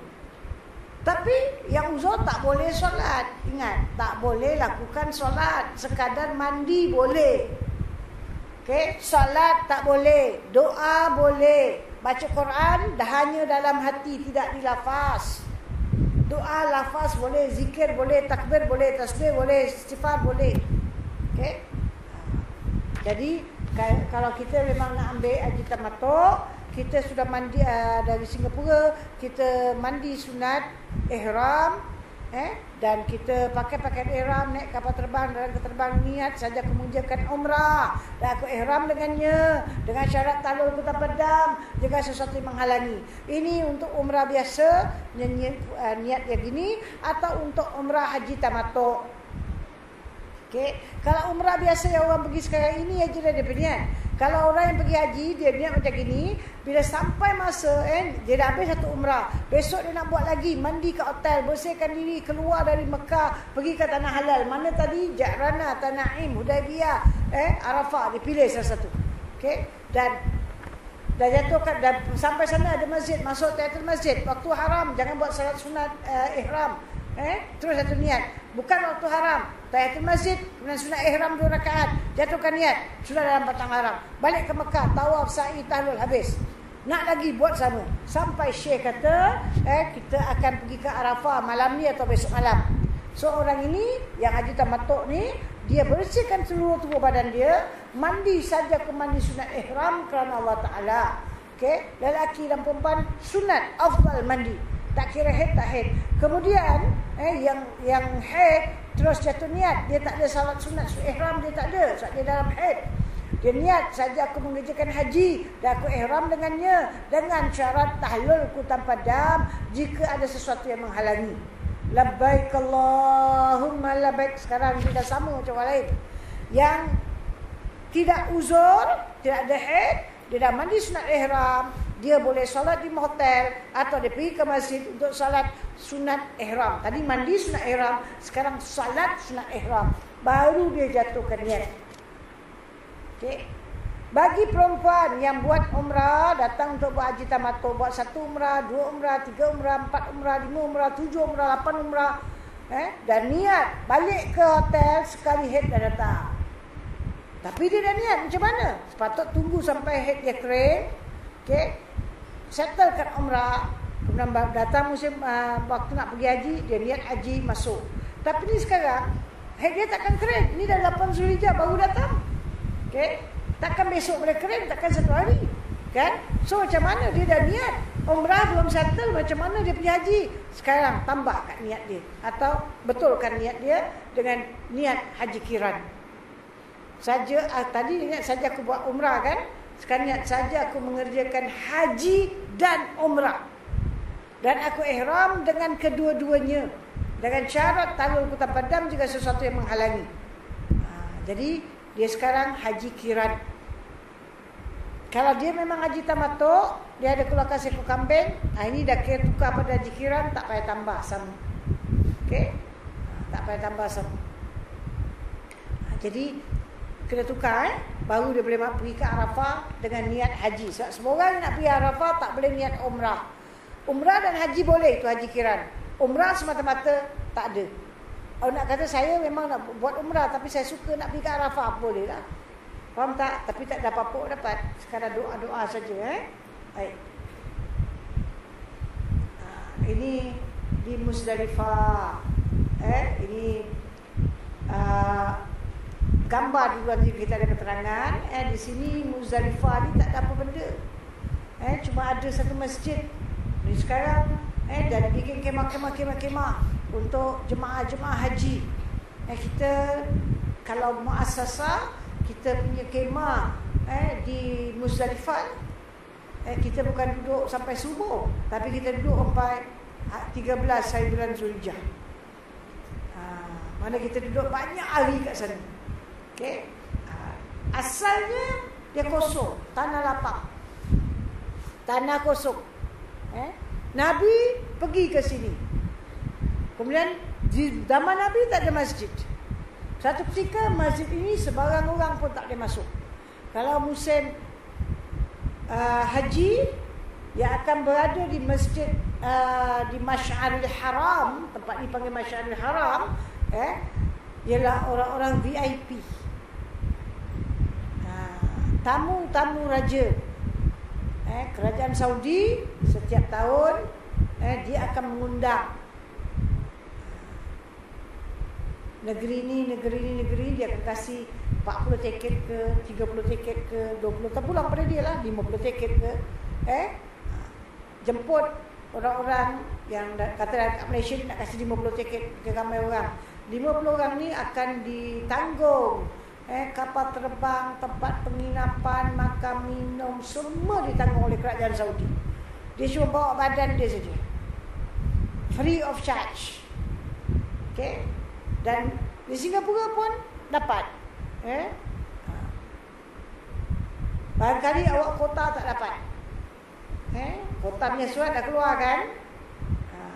Kawan saya tadi pagi bilang, anda dapat tau 680. Yang dalam kota 680. Sebab dia belum dah kemarin tahun dia dapat, dia cancel. Tahun ni dia dapat. Tapi boleh cancel dah 1 kali. Tapi memang bukan tulisan kawan saya.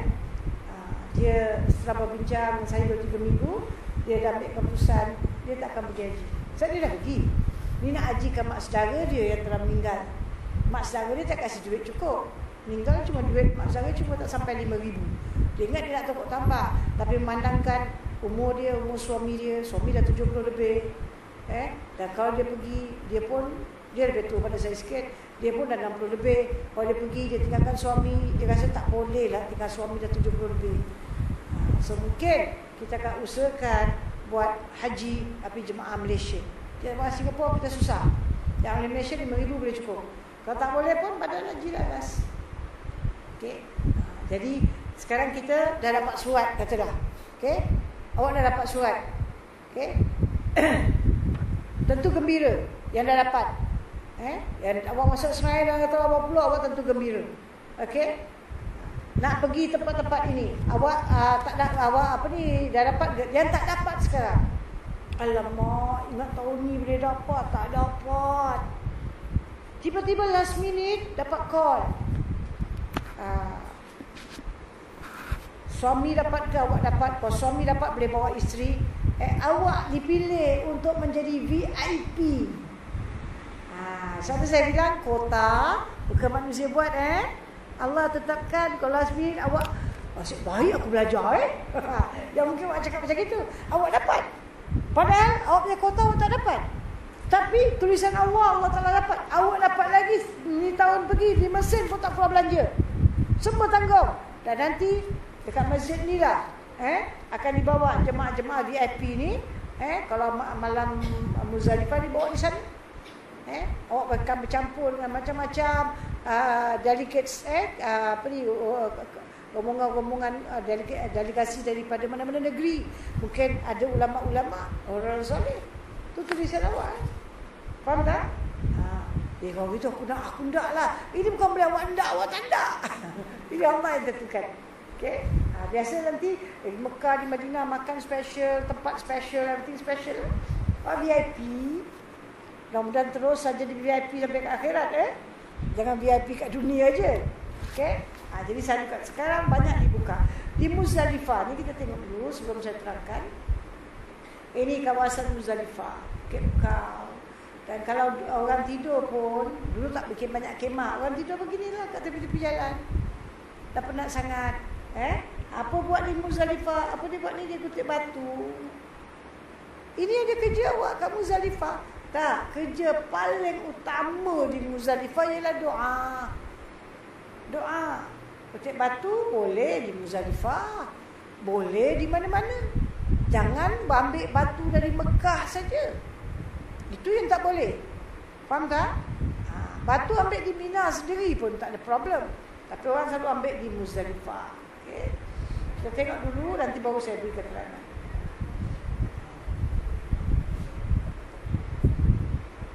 Sound sikit. Ini bermalam di Muzdalifah. Daripada Arafah Daripada Arafah, lepas sampai Maghrib, Isyak, berjemaah. Dan kita akan tunggu giliran dibawa bas untuk pergi ke sini.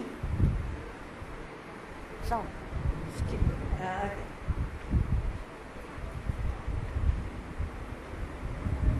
Orang yang terjongkok-jongkok tu yang dia cari batu. Ini biasanya tak ada kemah. Biasanya sekali orang ramai tapi tak ada kemah. Cuma jemaah di akhir-akhir 4-5 tahun ni dibikin kemah. Okey, so kita jemaah Singapura akan berada dalam kemah. Dalam kemah di Muzdalifah. Okey. So kita akan jadi tempat tinggal kita 4-5 hari. Yang belum solat akan solat. Kalau ikut sunnah, kita keluar dari Arafah waktu Maghrib. Tak solat Maghrib, jamakkan Maghrib pada Isyak. Dan solat di Muzdalifah. Dan duduk di Muzdalifah sampai solat subuh. Baru kita keluar dari Muzdalifah untuk ke Mina pada hari raya. Tapi keadaan itu dah tak dibuat sekarang. Keadaan susah. Okay? So kita biasa dari Arafah, kita akan lepas solat Maghrib dan Isyak berjemaah, lepas makan, kita hanya tunggu saja. Tunggu arahan untuk naik bas. Bas kita akan bawa kita ke Muzdalifah. Okay?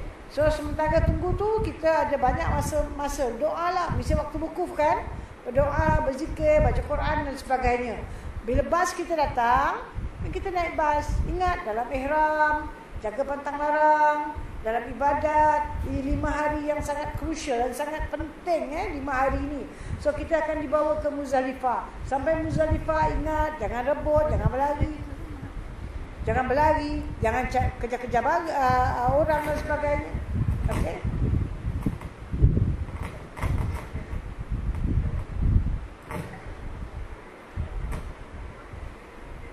Dan kemudian kita dibawa ke Muzdalifah. Muzdalifah ni sebenarnya tak ada apa-apa. Kalau dulu kita barangkali berdoa, kutip batu saja. Okey. Tapi sekarang kita ada tempat tinggal. So macam kemah-kemah. Kemah bawa dia alaskan pada pasir itu dialaskan dengan pemaidani aja lah. Pemaidani ketika ke whatever. So kita akan pilih tempat dan tidur di sana. Tidur mungkin 4 siang 3 malam atau 3 siang 2 malam. Kita akan tidur di sana. So kita akan pilih tempat kita. Tak apalah.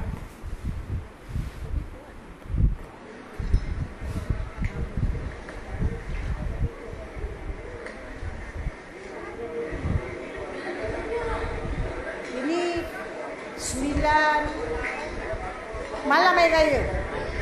Muzdalifah malam hari raya.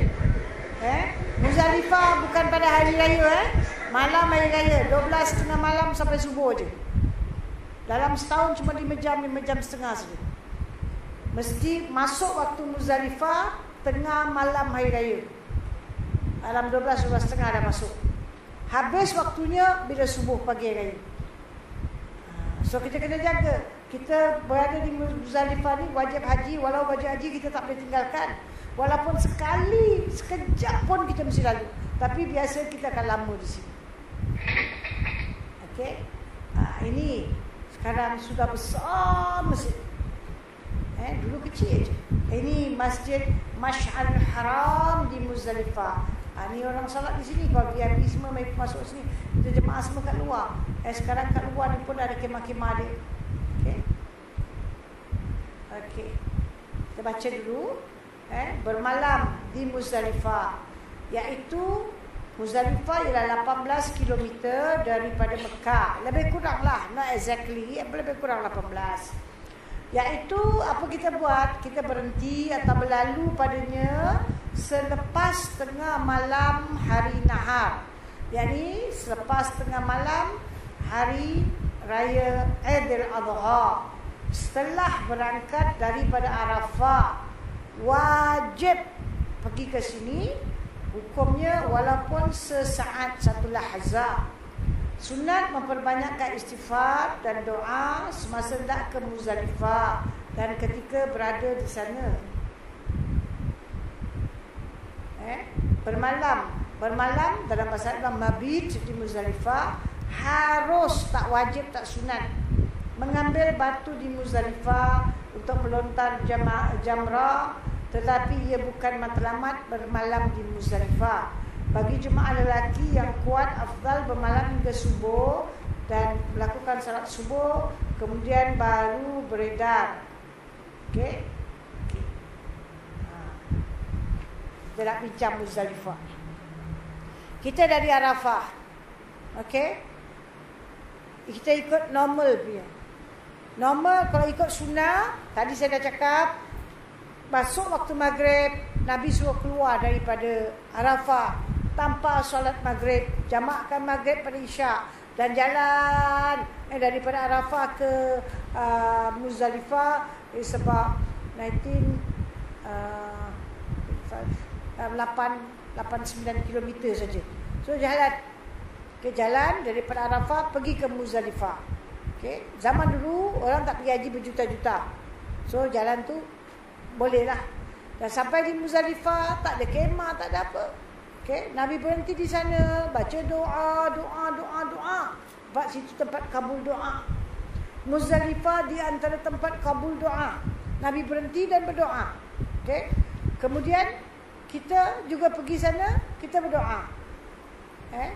Matlamat kita bukan batu. Jangan ingat pergi Muzdalifah untuk cari batu. Itu bukan matlamat. Pergi sana, sunnah Nabi, perintah dari Nabi, Nabi buat, kita buat, dan Nabi berdoa, kita banyakkan doa. Okay. Ada batu, boleh ambil. Bukan tak boleh ambil. Nanti cerita batu nanti. Okay. Ni sekarang kita cerita apa yang kita nak buat. So sekarang punya keadaan tak macam gini lagi. Sekarang punya keadaan kita akan solat maghrib dan isyak jamak 3 dan 4. Zuhur tadi 4. Maghrib dan isyak di Arafah. Kita dapat makan. Tengok keadaan, mungkin makan lepas isyak, mungkin makan sebelum mungkin makan sebelum isyak. Kita mungkin solat maghrib dah jamak. Lepas solat dia kasih makan dalam masa itu. Jadi apa yang kita akan buat di Arafah? Kita akan menunggu giliran untuk naik bas. Bas akan datang.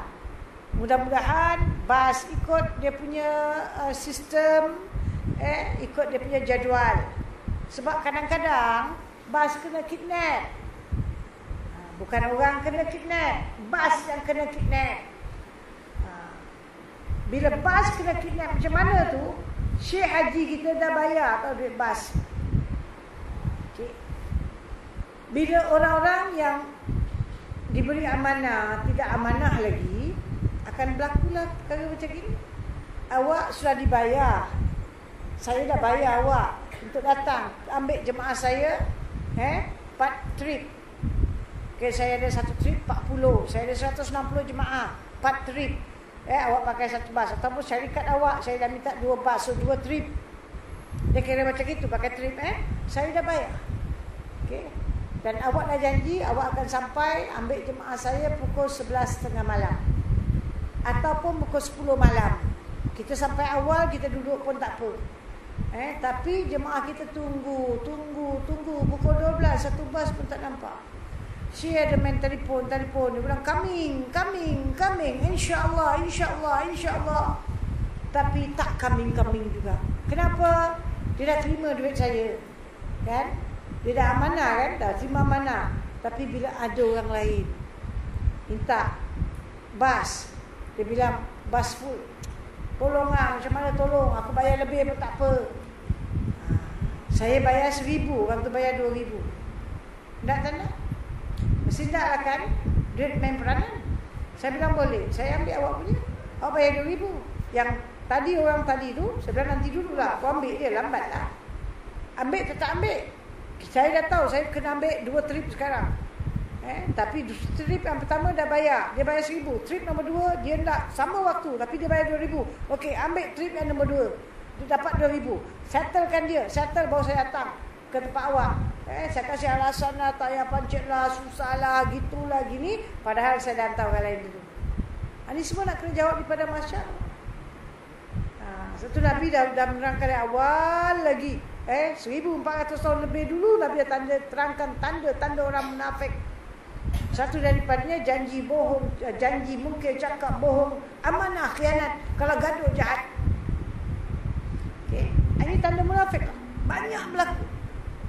Tentang soal hotel pun sama, banyak. Okay. Kita nak buat macam mana kan? Kita tak boleh tak dapat melawan, terserah je pada Allah. Mereka kena jawab. Tak ada orang terlepas daripada hukuman di akhirat. Saya, awak mesti kena. Apa yang kita lakukan. Okay.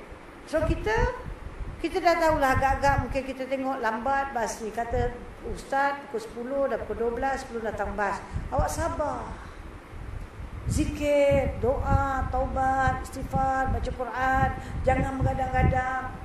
Allah bila kehendaki iza arada syai'an an yaqula lahu kun fayakun.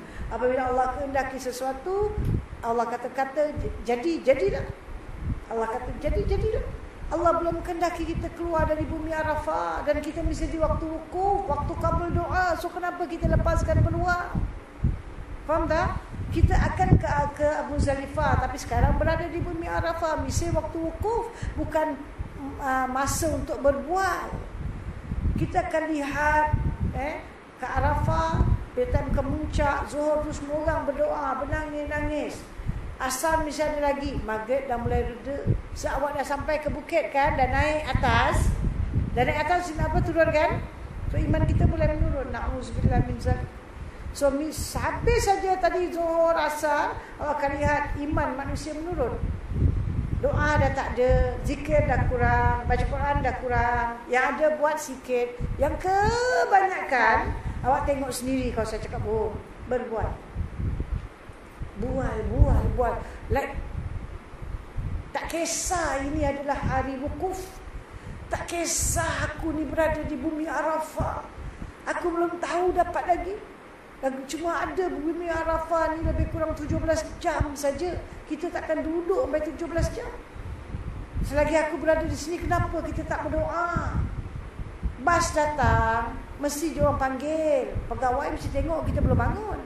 Okay? Habis kita duduk, lampu tak terang, ada torchlight, buka, pasang flashlight, suruh kita bawa baca doa-doa.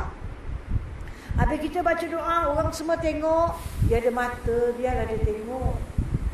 Habis orang kata mengada-ngada, dia tu macam ustaz, macam ustazah. Doa tak habis-habis hari siang. Saya datang all the way. Kita datang all the way daripada Singapura, datang kursus Syekh Haji, datang Masjid Istiqamah, datang belajar, belanja keluar tak? Naik bas, turun bas, naik taksi, turun taksi, kan keluar belanja. So, kita pergi, tinggalkan keluarga, tinggalkan segala-galanya. Nak pergi haji Singapura, mahal.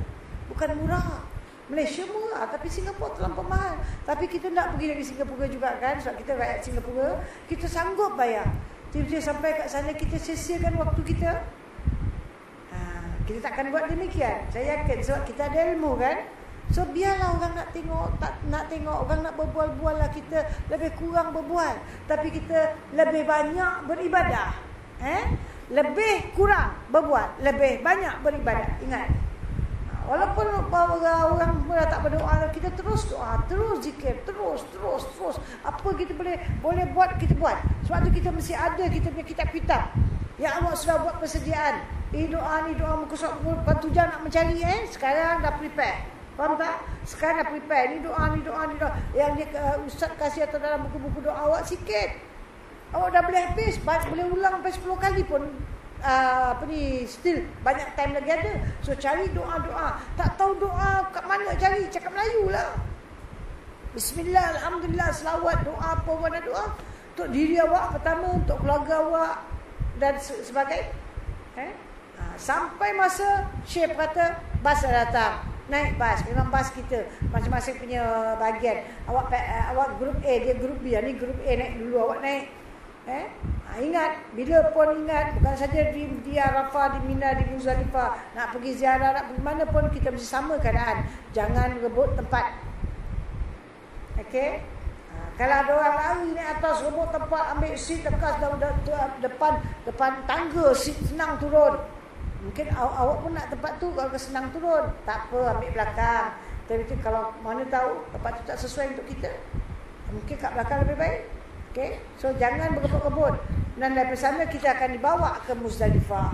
Terus berzikir, terus berdoa, terus minta ampun pada Allah. Sampai di Muzdalifah. Hari ini sekarang punya keadaan kita ada kemah-kemah di sana. Kita akan terus taruh backpack kita sana. Dan kita akan bermalam sampai 4 malam atau 3 malam di sana. Okay? So kita sampai di Muzdalifah. Ingat, tempat ni Muzdalifah. Masa untuk Muzdalifah cuma 5 jam, 5 jam setengah saja. Apa kita nak buat di sini, sekarang buat. Inilah waktu dia. Okey. So, kalau biasa orang dulu mereka akan kutip batu. Kutip batu. Batu tu pada mazhab lain tak sunat dicuci. Mazhab Syafi'i sunat cuci dulu. Kenapa? Sebab tai unta kering pun banyak. Takut awak terambil batu, dia bukan batu, dia tai yang sudah kering. Jadi saat tu dijirus air, bila dia tahi, dia akan keluar warna tahi dia sikit. Bau keluar. Awak tahulah tu tahi, kan? Tapi kalau ni batu, tak adalah. Batu yang kita nak ambil tu tak besar. Kita punya ruas ni kan, separuh saja. Separuh ruas. Ni kan ada 3 ruas kan? Ambil 1 ruas, bagikan 2, separuh. Lagi kecil lagi baik. Okey? Bukan besar, lagi kecil lagi baik. Tapi kita sekarang, kenapa kita nak collect batu? Apa kita buat di Muzdalifah? Batu tu untuk kita nanti nak rejam tiang-tiang yang telah sedia. Itu cerita jamrah nanti dulu. Tapi kita nak lontar tiang. Tapi sekarang kita berada di Muzdalifah. Kita nak cari batu. Kita kena duduk, muhasabah diri sekejap. Okay? Cerita batu ni. Allah hancurkan kaum yang datang dengan angkuh, dengan sombong, nak memecahkan Kaabah yang telah dibina dari zaman Nabi Ibrahim, yang sudah ada daripada zaman, tempat sudah ada daripada zaman Nabi Adam, dibina sebagai bangunan daripada zaman Nabi Ibrahim. Seorang raja Kristian dengan megah, dengan sombong, takabur datang dengan tentera bergajah. Kat mana dia punya kemah? Mungkin di Muzdalifah, mungkin antara Mina dan Muzdalifah. Itu khemah dia, Wadi Muhassir. Okey. Dan Allah hancurkan kaum ini dengan batu. Jangan lupa tu. Sebelum kaum Abraha datang, balik kita ke zaman Nabi Ibrahim alaihissalam. Bila Nabi Ibrahim berjumpa semula dengan anak dia, dah lebih kurang 10 tahun, 12 tahun umur, jumpa isteri, hari siang 7, malam 8, Nabi Ibrahim bermimpi, hari 8, malam 9, Nabi Ibrahim bermimpi, hari 9, malam 10, Nabi Ibrahim bermimpi, 3 hari turut-turut. Suruh, dapat perintah, suruh sembelih anak dia Ismail. Kalau awak nak bilang agama yang dibawa oleh para rasul mesti masuk akal, tak. Ada perkara tak boleh masuk akal. It's just Allah perintah sami'na wa ata'na. Nabi Ibrahim tinggalkan anak isteri di kawasan tak ada manusia. Tu jangan Nabi Ismail bayi. Okey. Tinggalkan, tinggalkan adik belanja, tak tinggalkan apa benda, tinggalkan air dengan makanan saja. Rumah tak ada, hapak tak ada. Sebab Nabi Ibrahim yakin Allah yang suruh taruh di sini, Allah akan pelihara. Hajar pun yakin kepada Allah, Allah akan pelihara. Balik Nabi Ibrahim. Okey. Hajar tinggal sana sampai akhirnya dah jadi port tempat tu. Daripada Sana'a orang datang, ramai orang yang buat dagangan, orang Sana'a orang daripada Yaman banyak dah tinggal ke atas lagi. Ampangan dia pecah, mereka banyak dah tinggal di sana. So akhirnya dah ramai orang. Okay. Lepas 10 tahun Nabi Ibrahim datang, jumpa anak dan isteri dia. Ada riwayat jumpa di Mina, ada riwayat jumpa di Arafah. Okay. Gembira jumpa anak isteri setelah 10 tahun. Tapi dapat perintah suruh sembelih anak. Kalau kita normal perempuan, kalau suami balik-balik je dah 10 tahun tak jumpa, balik aja terus nak sembelih lah kan. Balik terus pukul anak-anak. Pasti isteri mengamuk tak?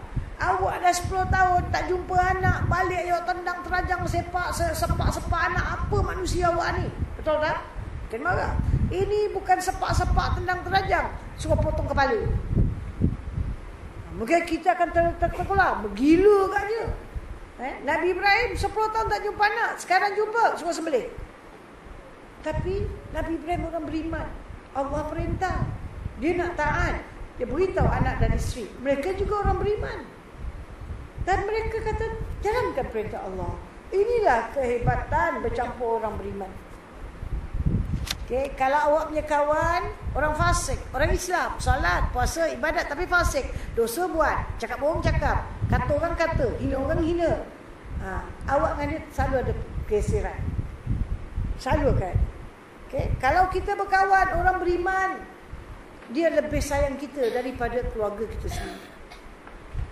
Dia boleh bertolak ansur, dia akan membela, dia akan menolong kita sebelum kita minta pertolongan. Dia menjadi kita punya perisai sebab dia beriman. Satu carilah kawan-kawan beriman. Kalau boleh jumpa satu pun jadilah, pelihara dia baik-baik. Bukan suruh dia pelihara kita. Awak jaga dia, jaga hati dia, jaga pergaulan, jaga silaturahim dengan dia, hormat dia, kasih dia, cinta dia. Sebab dia perisai kita. Berkawan orang beriman banyak untungnya. Okay? Kalau kawan orang-orang fasik, orang-orang lain, dia akan kawan awak begitu-gitu aja. Dan awak susah, dia buat bodoh. Awak menangis, dia tak nak nangis sama. Orang beriman, awak susah, dia rasa susah. Masalah awak, masalah dia. Dia sayang awak lebih pada dirinya sendiri. Sebab orang beriman dia percaya pada hadis Nabi SAW. Kan? Jadi kita lihat Nabi Ibrahim, keluarga dia beriman. So bila diberitahu, maka kata jalankan tugas. So Nabi Ibrahim bawa Nabi Ismail nak mendaki pergi ke Jabal Korban, Bukit Korban. Dalam perjalanan ini, Iblis datang mengganggu Nabi Ibrahim. Nabi Ibrahim ambil batu dan rejam Iblis, sebab dia kenal. Kemudian Iblis tak puas hati, datang mengganggu Nabi Ismail. Ada riwayat hajar dan Nabi Ismail. Dan mereka merejam Iblis di beberapa tempat. Berkali-kali Iblis datang. Mereka rejam. So tempat yang kita rejam tu simbolik tempat yang Hajar, Nabi Ismail, Nabi Ibrahim rejam Iblis. Iblis yang mana? Bukan syaitan, bukan syaitan biasa, tapi Iblis, chief semua syaitan. Iblis ke syaitan adalah jin. Okay? Chief dia Iblis. Dia punya orang bawah ni. Pada pukul 11? Tidak ya. Sorry. Awak pun seronok dengar awak. Dah pukul 11:05. Ya Allah. Okey, nanti minggu depan kita sambunglah. Inilah seronoknya belajar ilmu kalau mutawati jadi. Awak seorang pun saya tak ada tengok. Ada kalau ada orang tengok jam ni saya dah boleh. Seorang pun tak tengok jam. Saat ni cerita saya belum cerita lagi. Batu main cerita belum habis nanti dah cerita Nabi Ibrahim, dah cerita tentang Abraha, dan baru kita masuk. Kita kutip batu tu, awak akan kutip batu dengan air mata. So awak dah tahu sekarang untuk apa kutip batu. Okay, insyaAllah mudah-mudahan Allah izinkan minggu depan dan minggu depan saya ingin beritahu belajar macam biasa. Lepas tu tutup 2 minggu 6 dan 13 Mei tak ada kelas. Okey, minggu depan ada kelas tak? InsyaAllah bab Muzdalifah akan habis minggu depan. Okey, lepas tu saya akan bercuti 2 minggu. 6 hari bulan Mei tak ada kelas, 13 bulan Mei tak ada kelas. Saya akan mengajar 20 hari bulan Mei. Tapi awak nak cuti lagi, awak cutilah. Saya panjang umur, sihat walafiat, 20 saya datang sambung, saya belajar. Okey? So minggu depan ada kelas? InsyaAllah ada. Kenapa Ustazah? Kita tahu minggu depan ada kelas. Apa Ustazah repeat? Begitu pun saya repeat, nanti ramai yang telefon kat rumah. Ada kelas? Tak ada kelas? Minggu depan macam biasa. 6 hari bulan Mei dan 13 Mei tak ada kelas. Bahkan bukan sisi, semua kelas saya tutup dari 1 sampai 19. Okey, kalau siapa awak ada belajar kelas-kelas mana pun 1 sampai 19 tutup. Alamak macam tembelang pula. Sebab apa ada kelas, ada pengganti, nanti kan dia tak datang kelas. Salah saya cakap. Tapi tak apalah, awak tahu juga. Bismillahirrahmanirrahim.